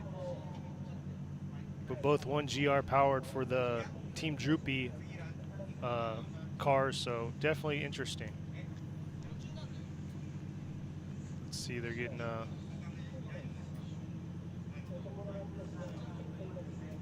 so we will be.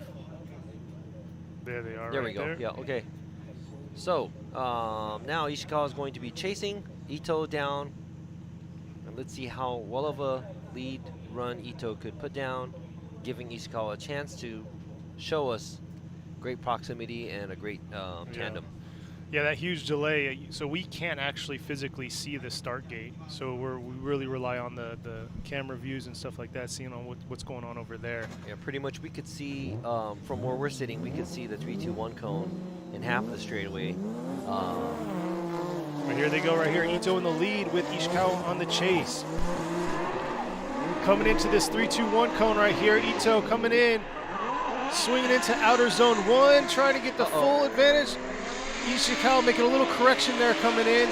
Ito pushing back around, hitting outer zone 2, not getting the full extent of outer zone 2, and then rolling into outer zone 3. And nice proximity by Ishikawa right there, coming into inside clip 1, rolling through and taking inside clip 1 completely out.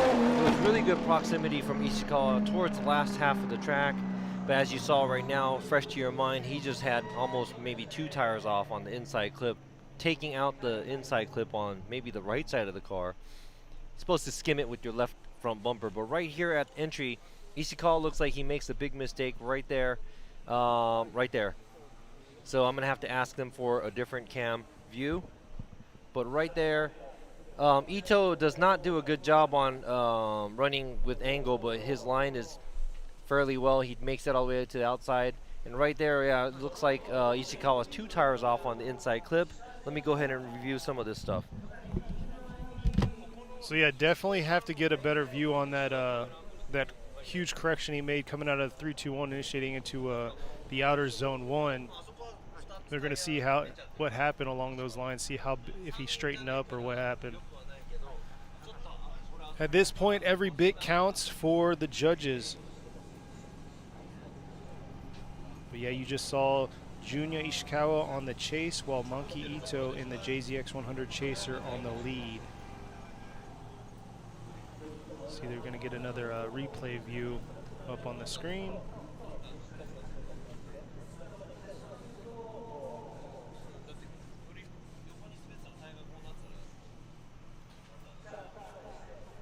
So that's a challenging part for these judges. They need to get every angle so they're making the right call for these runs. Because like we were saying before, they're going to be doing a comparison between lead to lead, chase to chase.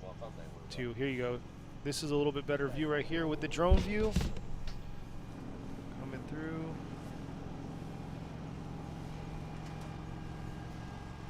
Outer zone 1, you saw that correction coming through.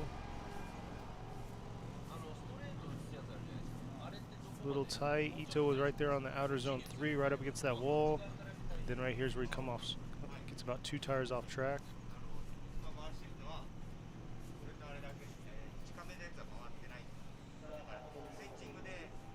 See another shot of the replay.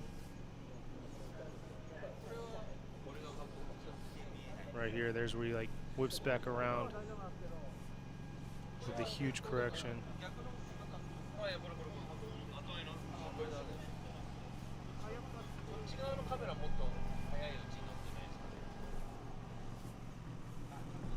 Dipping off track right there.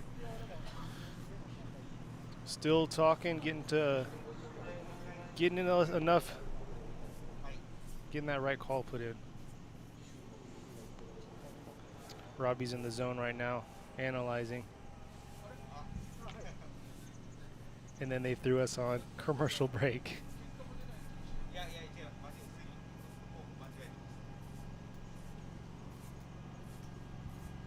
Sorry about that.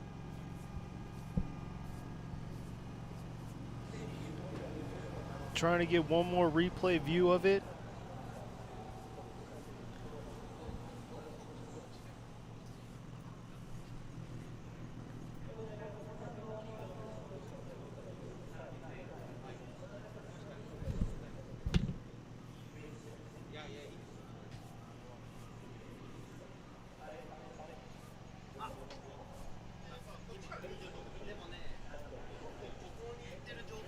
Swinging around.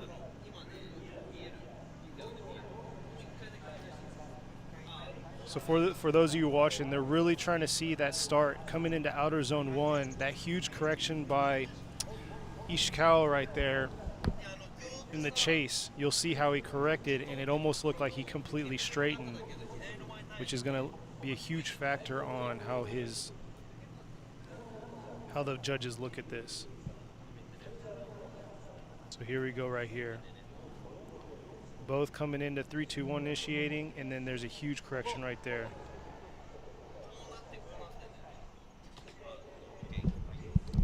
So looks like Robbie's seen what he wanted to see after these replays, and probably give us a better explanation of what he was looking for.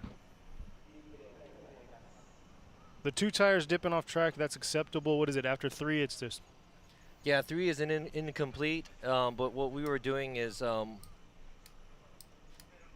there was a huge mistake made by Ishikawa at the entry, and I saw it by eye, but I wanted to double check on the replay, and I could barely see it on the replay, but I am going to go with what I saw or what I see, because we'll go ahead and wait for the see what the rest of the judges think on that. But definitely, yeah, that's hard to see, because obviously you could see with the chase run, all that smoke throwing up. We don't know. He could have got lost his line and had to do an adjustment there, or what happened.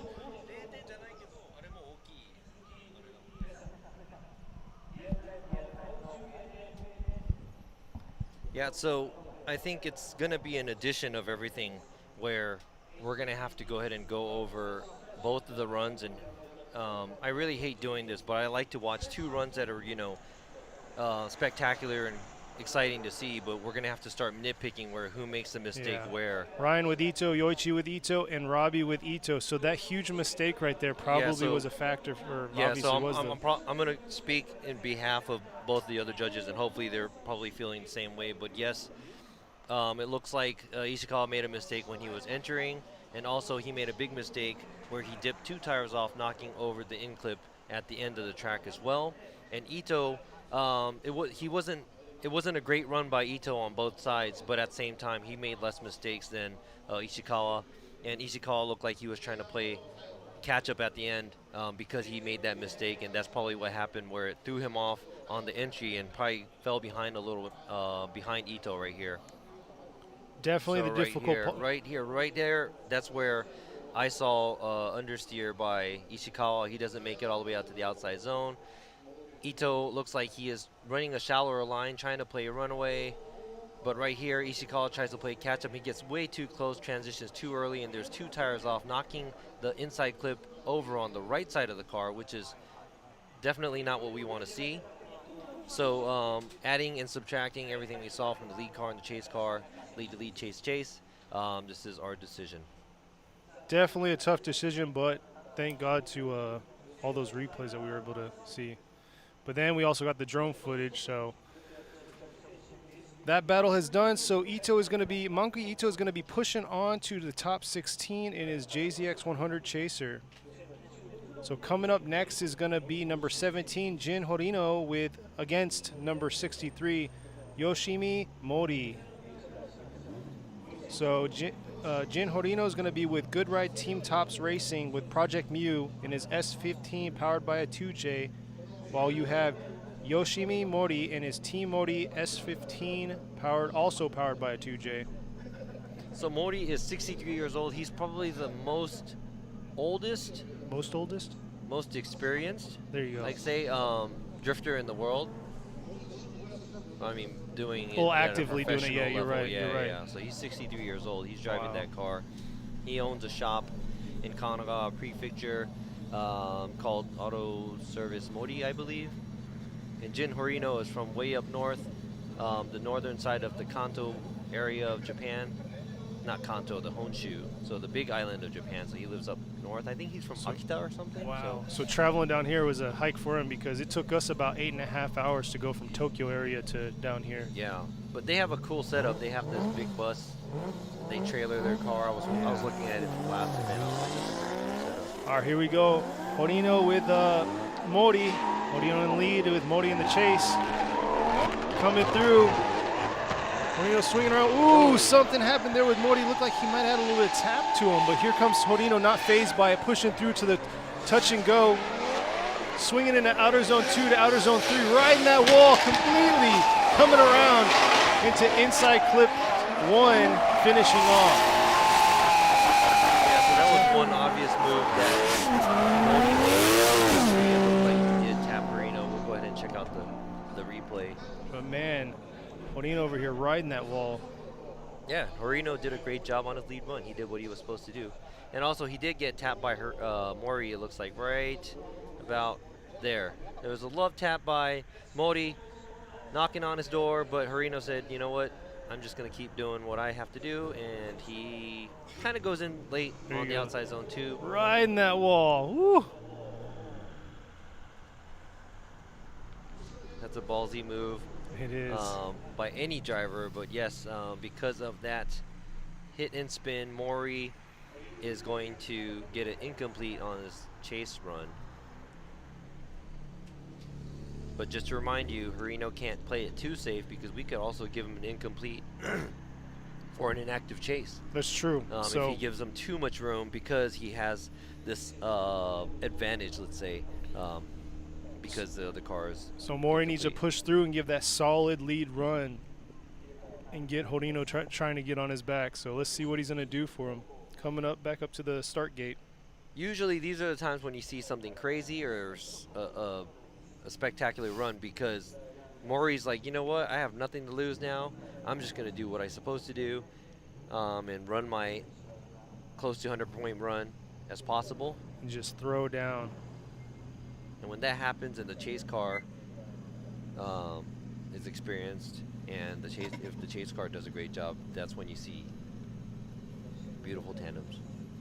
So hopefully we'll see something nice here.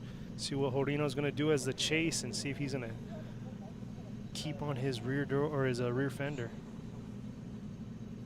Just getting them lined up, ready to go. They're just checking. I think they're just double checking the car.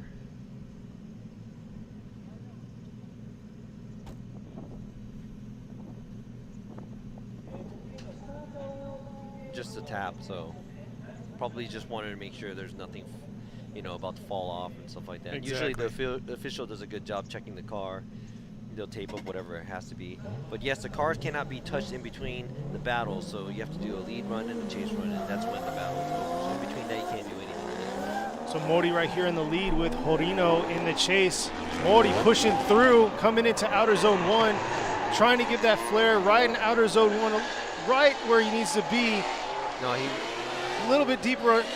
Horino right there falling a little bit behind, but trying to get that proximity back right here with Mori running that line a little bit shallow in outer zone 3, coming into inside clip 1, and Horino looks like he's really safe with that proximity. Yeah, but at the same time, he's running. He was actually closer to the outside zone 3 than Mori too. So maybe that's just a habit that he has in the way the car is set up too. But yeah, Mori compared to Horino's lead run, he does run the outside line a little too wide. He dips the tire out, maybe 2, right there.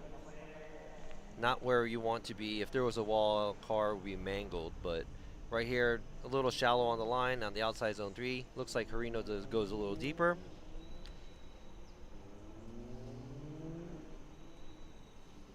And then finishing through, so definitely Mori's mistake that he made on his chase run's gonna be a huge negative factor for him.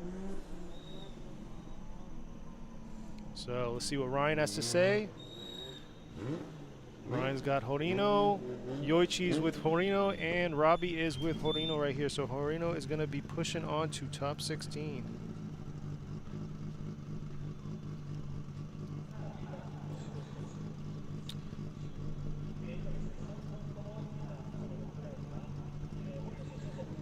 So next we have lined up is going to be number 8, Koichi Yamashita in his Team Will JZX 100 Mark II. He took second place at the last round in round 3 at Ebisu. And he'll be going against number 85, Daisuke Hara, in his Team MJ style with Action S15, also powered with the 2J. Yeah, so Yamashita was in the championship race last year. This Okayama round was the final round for the 2019 season, and he made it all the way up to the finals going against Andrew Gray. And he had a car issue and he wasn't able to run his final run. But it came down to the last round, the last battle of the season to see who was going to be first and second. And he was a runner-up and he couldn't make it to the start line and he couldn't make a run. Couldn't fight for his first battle, yeah. So he was second. So he's familiar with this track, but let's see how this is going to go. So Yamashita on the lead, Hara on the chase. Yamashita coming in at 3-2-1 into outer zone 1, sweeping around. Nice line into outer zone 1, flicking it right here. Light flick into the touch and go. Hara right there behind him. Could close that proximity a little bit more. Yamashita throwing it down with a nice line in outer zone 3 coming into inside clip 1. And Yamashita getting lost right at the end in the smoke. Hara definitely could have closed that proximity and probably prevented a lot of that. No, Yamashita, or Hara got lost in his smoke. I said that. You said Yamashita. But yeah, definitely Hara could have closed that proximity a little bit more. Oh, I'm starting to click the pin again. Yeah, so the replay right here. Yamashita looks like he's a little late on the transition going to outside zone 2, and looks like he's, not much angle going through there, but at the same time does a great job on line. He fills most of the zones, a lot of smoke. Hara looks like he was just trying to hang on to being as close as possible behind Yamashita, but the proximity wasn't really there. So let's see what's going to happen, what Hara is going to do when he's leading. Yep, so Yamashita's going to be on the chase while we have Hara on the lead. Coming up to the gate right now. But like you were talking about, this is nothing new for Yamashita, so he's out here, ready to go. Took second. I know he's tasting that podium. He wants to be there. Yeah, and he's still eligible currently to be a champion of this year too. Yeah, he's technically right now at overall 4th in points at 177, so every bit counts. Yeah, so moving on and going as far as he can is going to be that much closer for him to win the championship as well. So Here we go. Hara in the lead. Yamashita in the chase. Hara coming through into the 3-2-1. Nice into outer zone 1. Coming into outer zone 1. Hugging that line right. Dipped that one tire out, but still coming through. Man, but Yamashita's right there on his door. Pushing through. Oh, close that line right there. Yamashita definitely played it real shallow on that outer zone 3, but trying to keep that proximity as much as he can. So he's sacrificing a little. Couldn't say a lot, kind of, but yeah. So Hara doesn't do a great job around outside zone 3. Let me go and explain this while we're watching the replay. Now the entry looks great by both drivers. Yamashita's within good proximity. Right here, Hara dips a tire or two outside on outside zone 1. Yamashita's right there. And right around here, Yamashita kind of runs a smaller line, but at the same time, Hara does too, and he doesn't go all the way out to the outside zone 3. So that kind of gives Yamashita a lot less line to play with when he's in the chase position. So probably put him in a weird situation where he had to go in, and we don't want to see the chase car. We don't want to see the chase car take that small of a line behind the lead car. Yeah. But at the same time, we're gonna have to go ahead and we're gonna have to throw in the lead and chase that we just saw that Yamashita did. His lead run was pretty decent, and Hara did not have much proximity. So we're gonna have to consider all that. So Ryan's going with Yamashita. Yoichi is going to be with Yamashita, and then we have Robbie going with Yamashita. So Yamashita will be pushing on to top 16.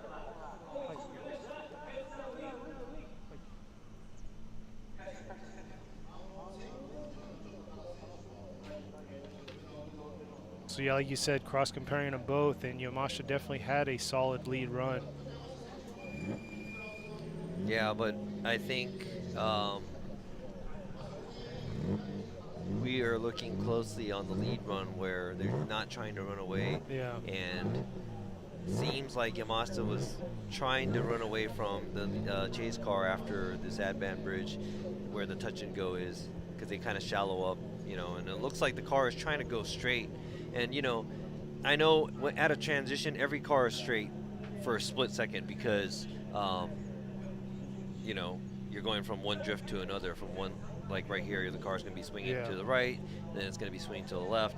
So as you're swinging the car from right to left, there's one point where the car becomes straight for a split second. But when that's too long, where they're trying to gain traction and they're trying to, you know, leave the car behind, we don't want to see that as too long because, like we said, we're not trying to leave the chase car behind. Yeah. So try to drive fast.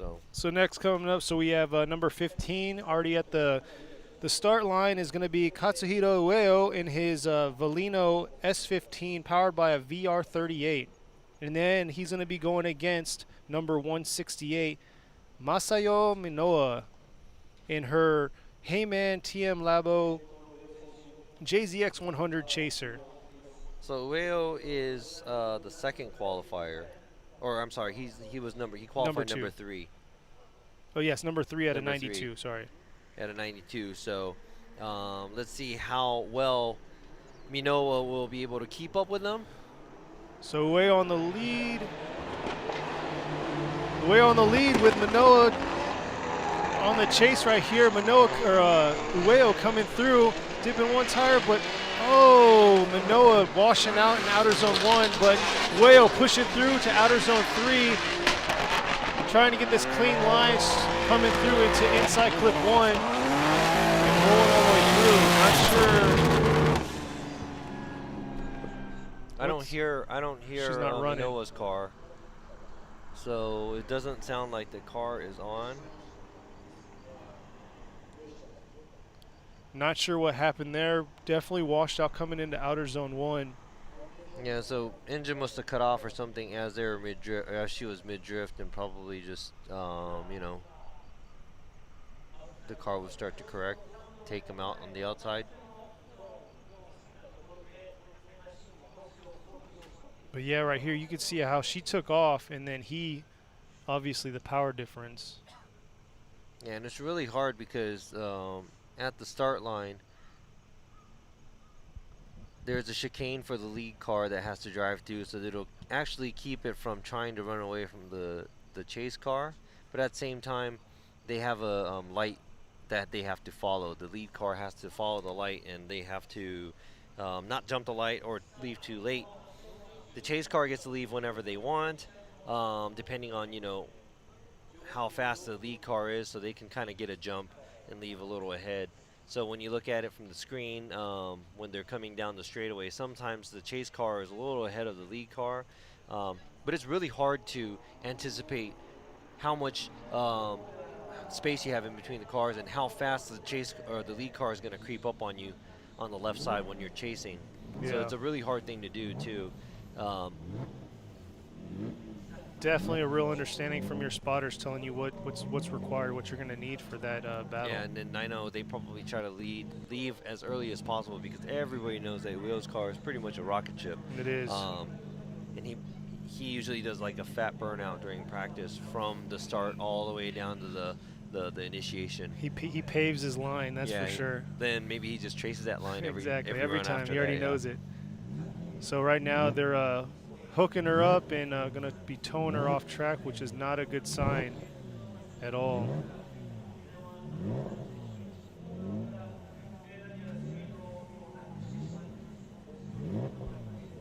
So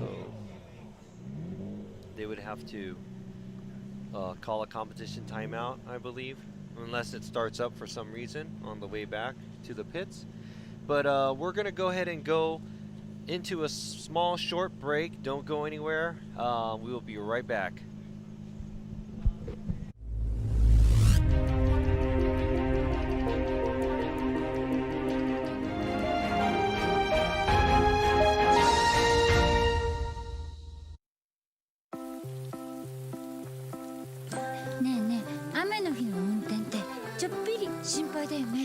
いざという時にちゃんと止まれるタイヤ、ウェット A。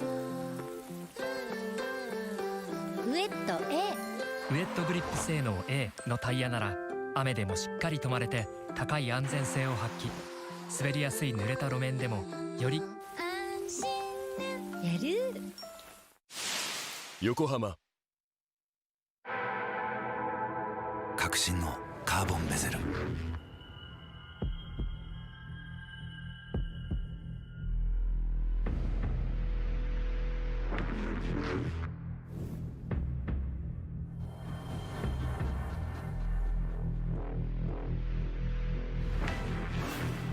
Bluetooth 搭載 G-SHOCK カシオ。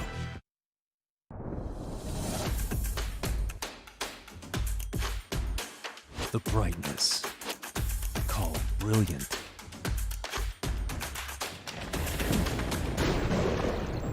Valenti.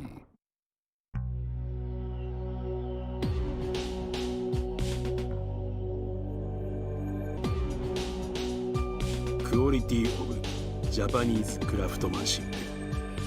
Grid. What's up, guys? It's Frederick Ospo, and I use RSR suspension on all my drift cars. I love RSR. Iyo RSR Ichiban. 究極の静かさと安全性。オンロード、オフロード、世界中で活躍するケンダ。その信頼を支える静音性、安定性と対摩耗性。世界が認めた技術と信頼を街乗りである。高品質と納得の価格、タイヤのポテンシャルをあなたに。ケンダ。伝統と革新、小倉クラッチのテクノロジーを凝縮。チャンピオンを取るためのクラッチ、小倉レーシングクラッチ ORC。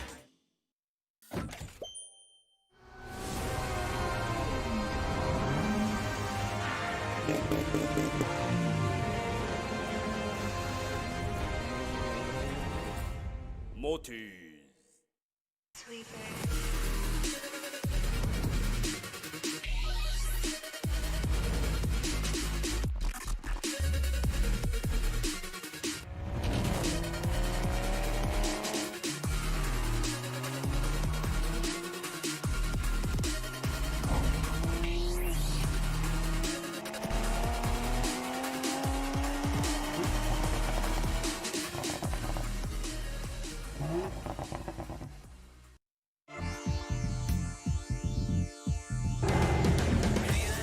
brightness called brilliant, blinding and vivid.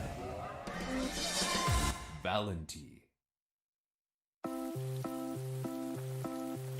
ねえねえ、雨の日の運転ってちょっぴり心配だよね。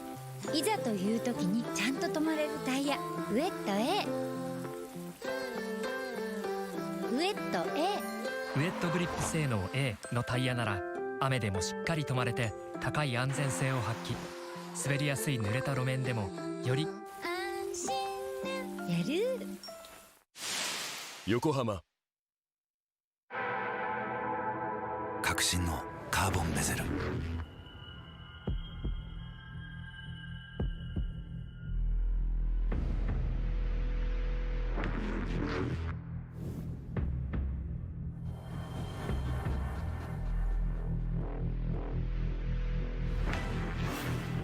Bluetooth 搭載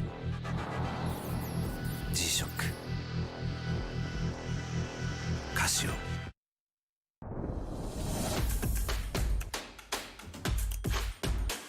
The brightness called brilliant.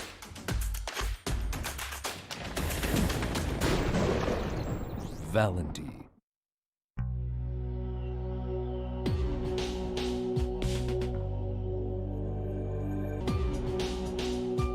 クオリティオブジャパニーズクラフトマンシップグリッド。 What's up, guys? It's Frederick Ospo, and I use RSR suspension on all my drift cars. I love RSR. Iyo RSR Ichiban. 究極の静かさと安全性。オンロード、オフロード、世界中で活躍するケンダ。その信頼を支える静音性、安定性と対摩耗性。世界が認めた技術と信頼を街乗りである。高品質と納得の価格、タイヤのポテンシャルをあなたに。ケン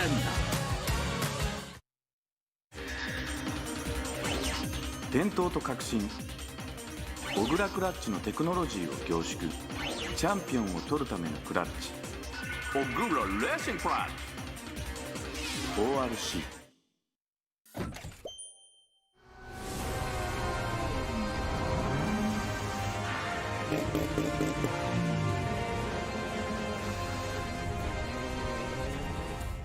モティー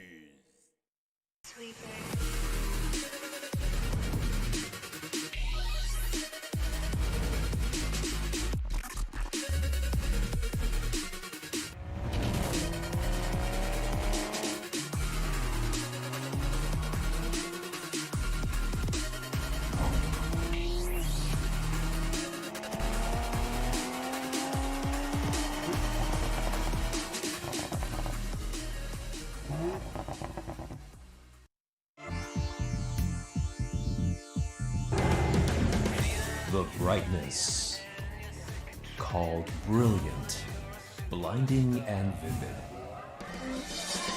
Valenti.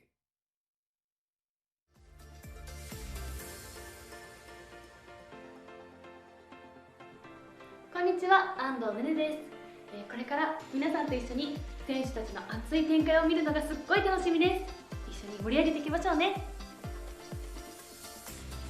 こんにちは、モーターゲームズガールズの伊藤静奈です。今年はどんな熱いドラマが待ち構えているのでしょうか。皆さんと一緒に楽しく盛り上げていきたいです。よろしくお願いします。こんにちは、立花正樹です。みんなで楽しんでいきましょう。はい、柳瀬葉月です。去年に引き続き今年も会場を盛り上げられたらなと思っております。よろしくお願いいたします。モーターゲームズガールズの瀬戸マリアです。今年もたくさん盛り上げていきたいと思いますので、皆さん一緒に応援していきましょう。 Hello everyone、 こんにちは、ファウストマリナです。唯一のバイリンガルとして元気いっぱい頑張っていきたいと思います。皆さんで一緒に盛り上げましょう。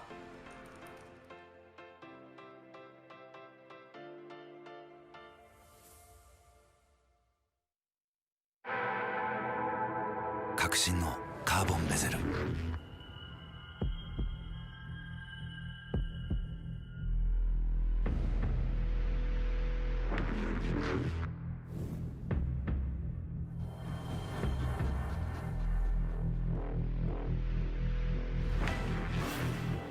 Bluetooth 搭載 G-SHOCK カシオ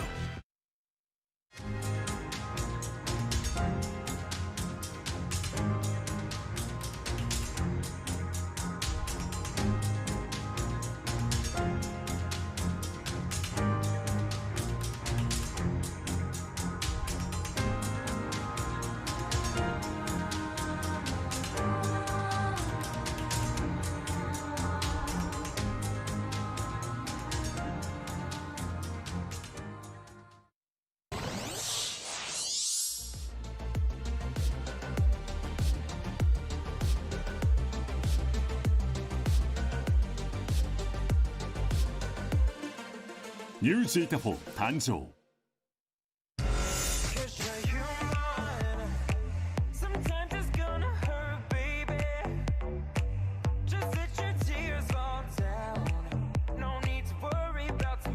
ニュージーグ4誕生。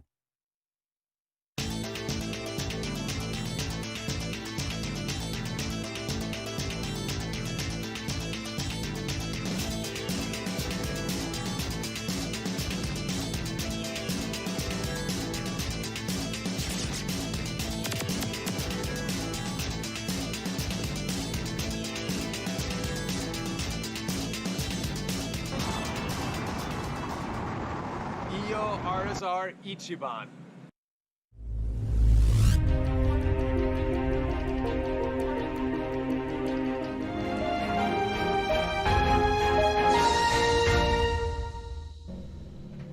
And we are back here at the top 32 for round 4 of the 2020 Formula Drift Japan Series here at Okayama International Circuit in Okayama Prefecture. Sorry about that delay, and hopefully you enjoyed those commercials, but we are back. If you're just tuning in, Masayo Minoa, her vehicle actually shut down after Outer Zone 1. She's competing against right now Katsuhiro Ueo. But they're back at the start line. Ueo is going to be in the chase, while Minoa is going to be in the lead. And here they go. Minoa leading, Ueo on the chase.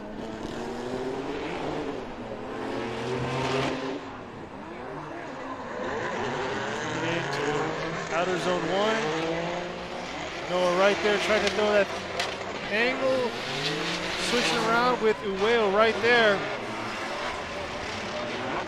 Ueo closing that proximity, but trying to make sure he's holding it back hard enough. Right there. Looked a little safe on for Ueo. I know he could have just rid that line that whole time, but let's see this replay right here. Yeah, I think he was holding back because maybe difference in pace. So he ends up catching up to Minoa at the end of the track, well, towards the middle of the track right here. They both are on the outside line. Ueo is holding back, but he is trying to trace Minoa's line right here too, outside zone 3. Minoa doesn't do a good job there.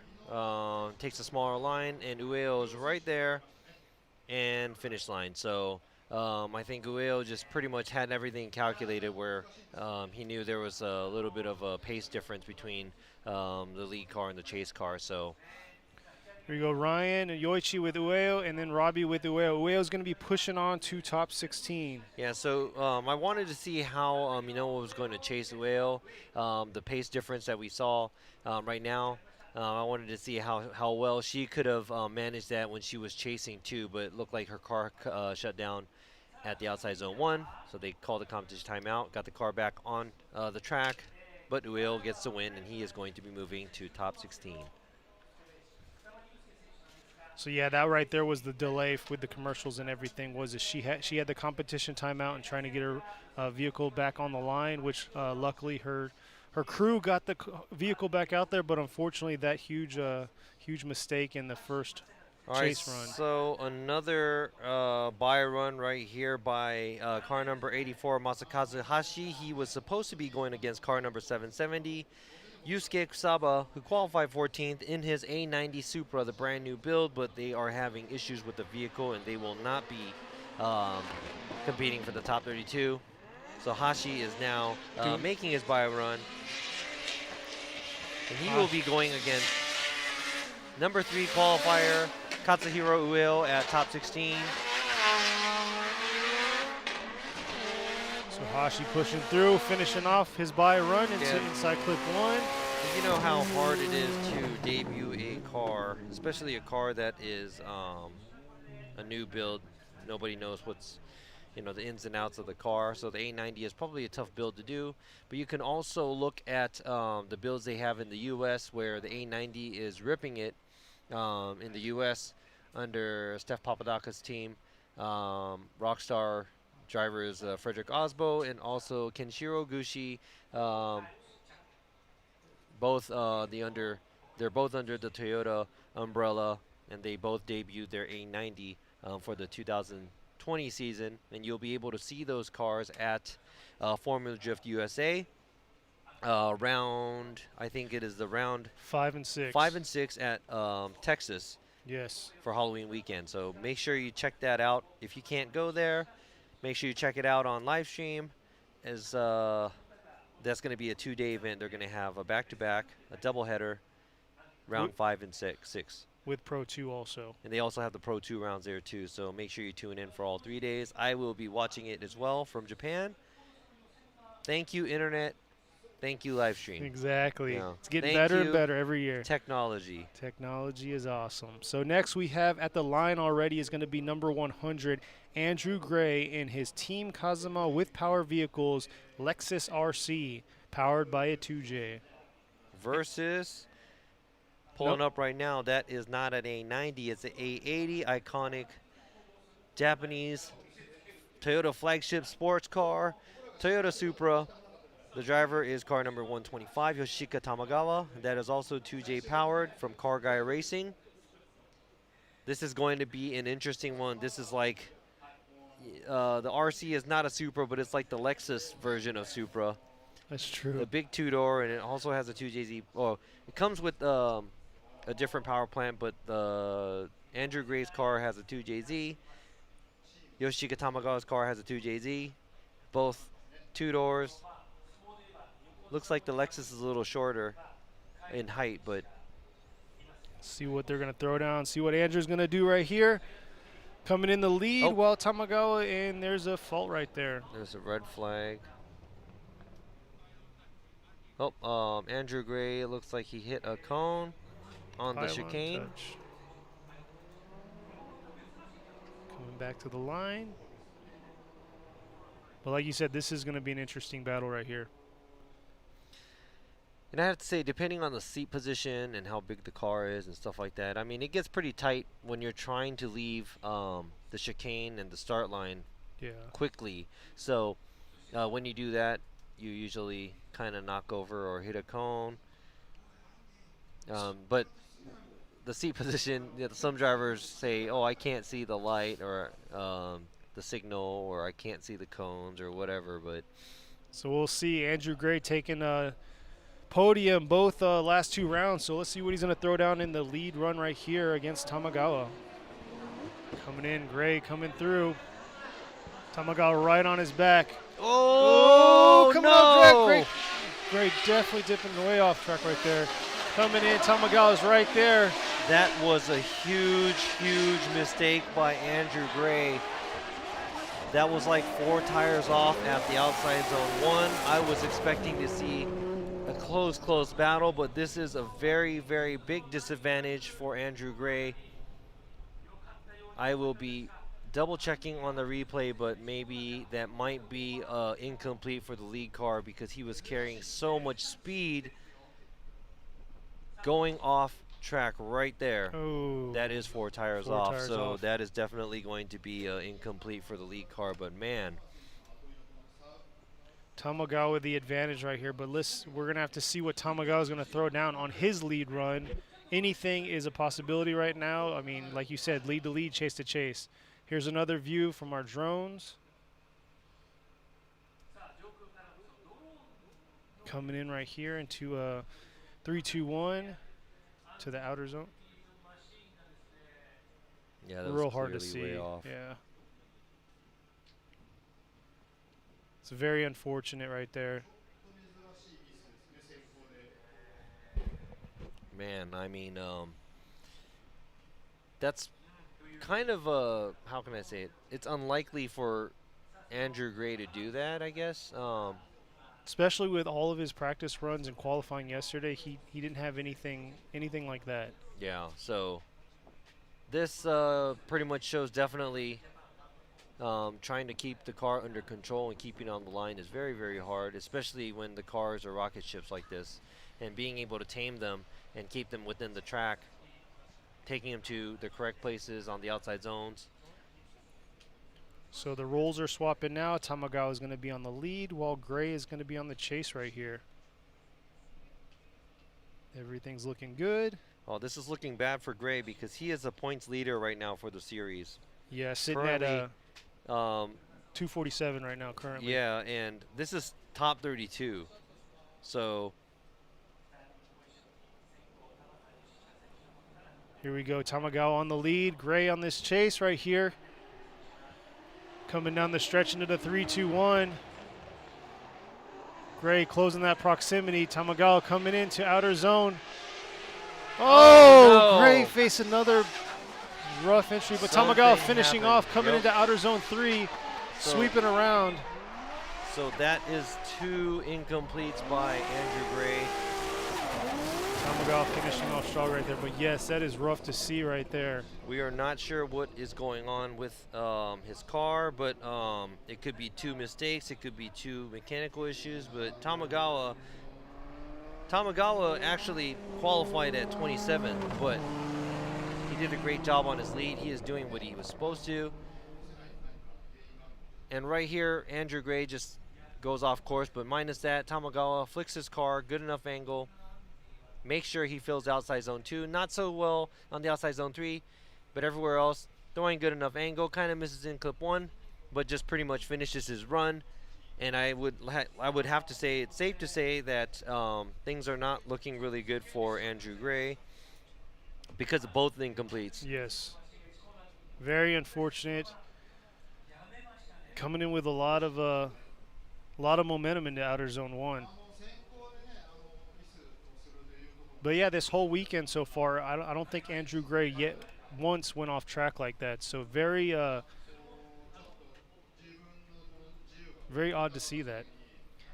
Yeah, you know, and I would have to say this is the most upsets I've seen out of the seasons where the lower qualifier beats, I think almost half of the battles here we had today, the lower qualifier beats the higher qualifier. That's true. Let me go ahead and count that up. For instance, Miyoshi beats Amagai. That was 16 against 17. Yoshimura, which is 25th, beats Mizutani, who is 8th, who qualified 8th. Yamada, or I'm sorry, Iha beats Murayama. Iha was 28th. Murayama was 5th. Ito beats Ishikawa. Ishikawa was 15th. Ito was 18th.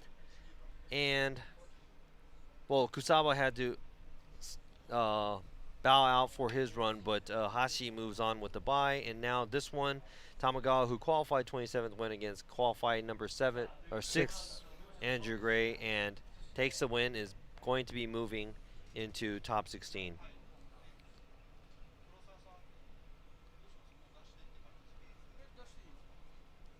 Getting their last bit in. Or I'm sorry, I'm sorry, I'm just speaking. It's not even official yet, but let's make it official here.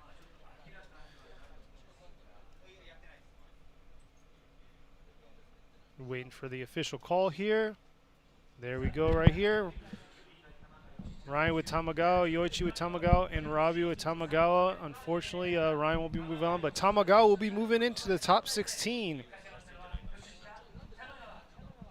So good job, Yoichika Tamagawa. Now we're going to be pushing on to our last and final battle of our top 32. Yep, it is official. Man, points ranking number 1, Andrew Gray is knocked out at top 32 here. Tamagawa gets the win. He is going to be moving on to top 16 and will be going against the winner of this next battle. This next battle is going to be number 9. The next and last battle. Exactly. Next and last for top 32 is going to be number 90, Shinji Minoa, who's with Heyman TM Labo, driving the JZX 100 Mark II, going against Yuta Komatsu number 80 with Komatsu Racing in the Lexus IS 350, both powered by a 2J. Manoa qualifying for 11th and Komatsu at 22. Both new cars for this series, so definitely excited to see what they're going to throw down. Oh, we got a red flag.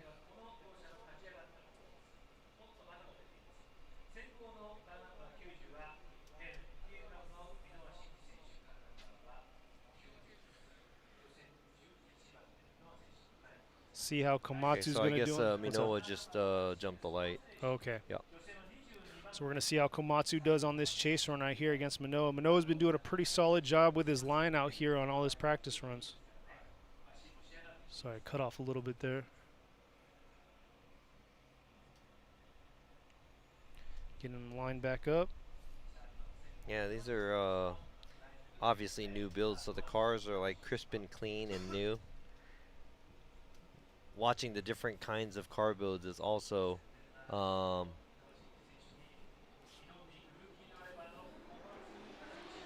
we All go. right, here we go. Manoa in the lead. Komatsu in the chase. Komatsu trying to dial in, close that proximity up on Manoa. Manoa coming into outer zone 1, swinging into this touch and go, and Komatsu's right there. Woo! Getting that proximity close on him, but maybe took too much because he just kind of dipped out a little bit, coming out of outer zone 3 into inside clip 1. I thoroughly enjoyed seeing it. It's literally right in front of our podium right here, our stand. That was very exciting to watch. It looks like Komatsu was having a hard time keeping up with Minoa. Let's go ahead and check out this replay. Minoa gunning it down the straightaway, and a nice initiation. And the Lexus is right behind him, but a smaller line. Minoa doesn't fill it as well. Fill outside zone 1, but look at right there.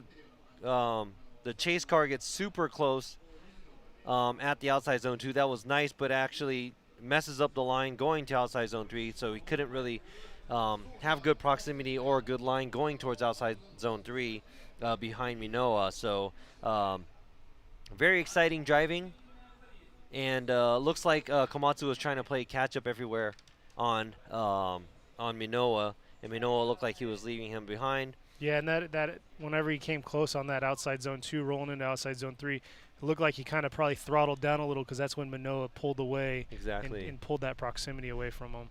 But here now we're going to see Komatsu as a lead, and Manoa is going to be on the chase. So we're going to see if Komatsu can throw that line that he needs to make it the best run for Manoa to chase on.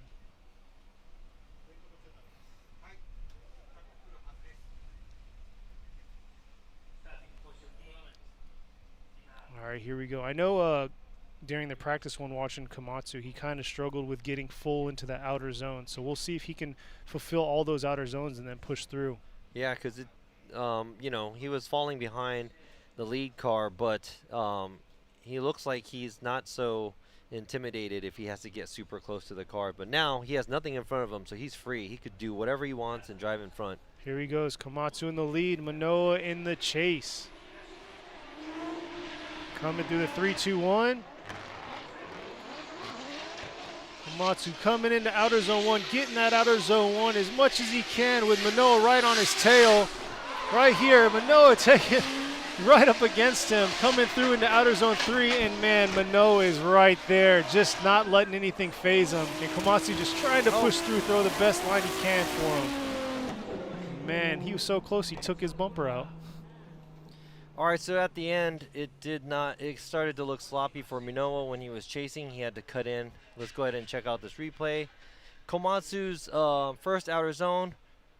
Right here, quick flick, nice initiation by both drivers. And it looks like Komatsu is running the similar line from Minoa, and it looks like Minoa is doing the similar things with Komatsu. Both cars very similar here.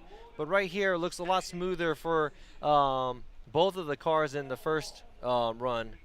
But right there, looks like Minoa gets a little sloppy at the in clip, right before the finish line. So this is going to be a hard one because if we go lead to lead, chase to chase, Komatsu looks like he did fairly well on the lead, and it looked really similar with Minoa's lead too. Yeah, that's definitely tough for y'all over there making the call. So it was very similar. They both had their fair share of mistakes in their lead to lead, chase to chase.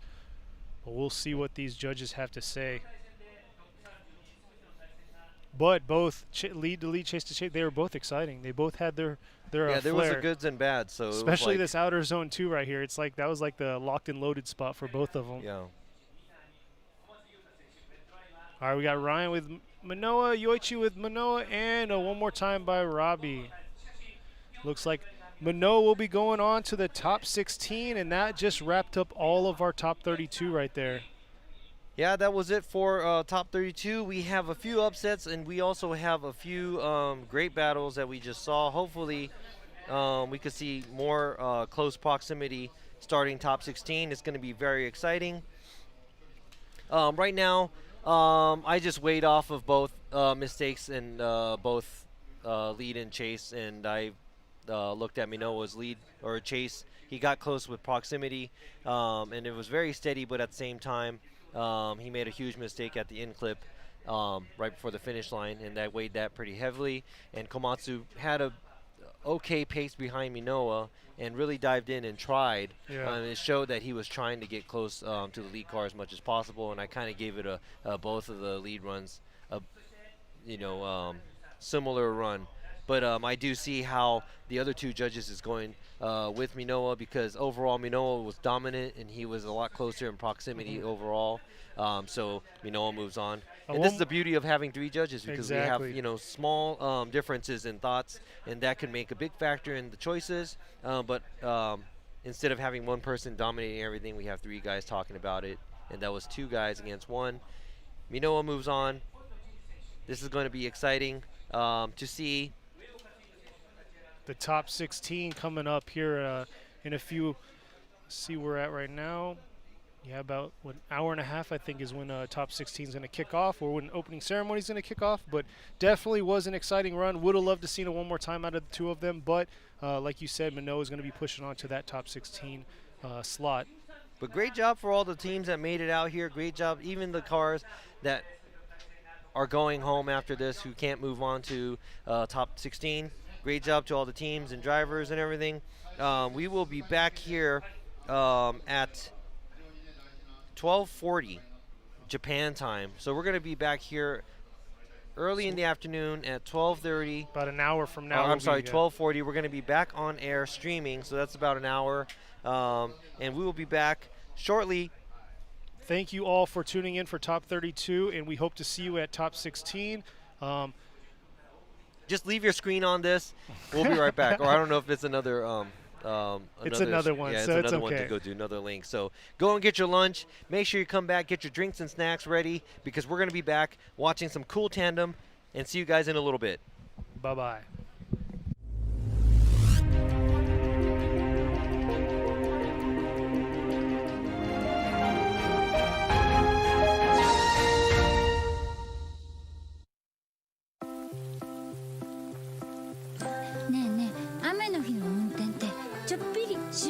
ね。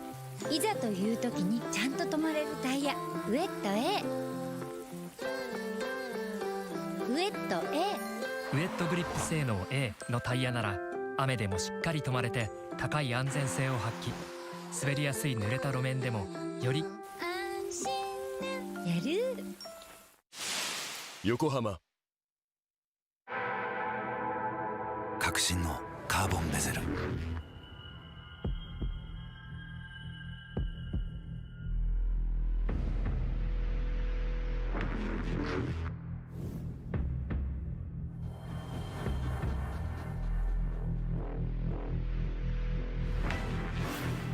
Bluetooth 搭載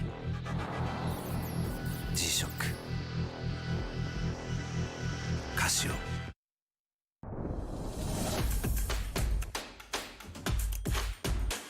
The brightness called brilliant.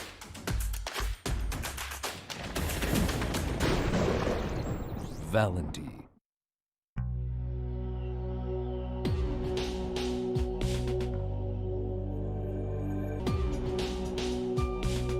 ティオブジャパニーズクラフトマンシップグリッド。 What's up, guys? It's Frederick Alspo, and I use RSR suspension on all my drift cars. I love RSR. Iyo RSR Ichiban. 究極の静かさと安全性。オンロード、オフロード、世界中で活躍するケンダ。その信頼を支える静音性、安定性と対摩耗性。世界が認めた技術と信頼を街乗りである。高品質と納得の価格、タイヤのポテンシャルをあなたに。ケン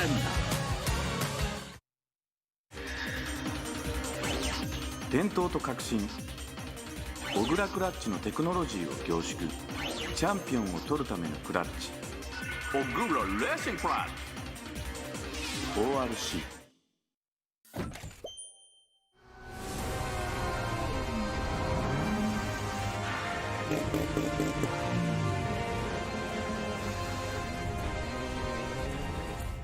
モティ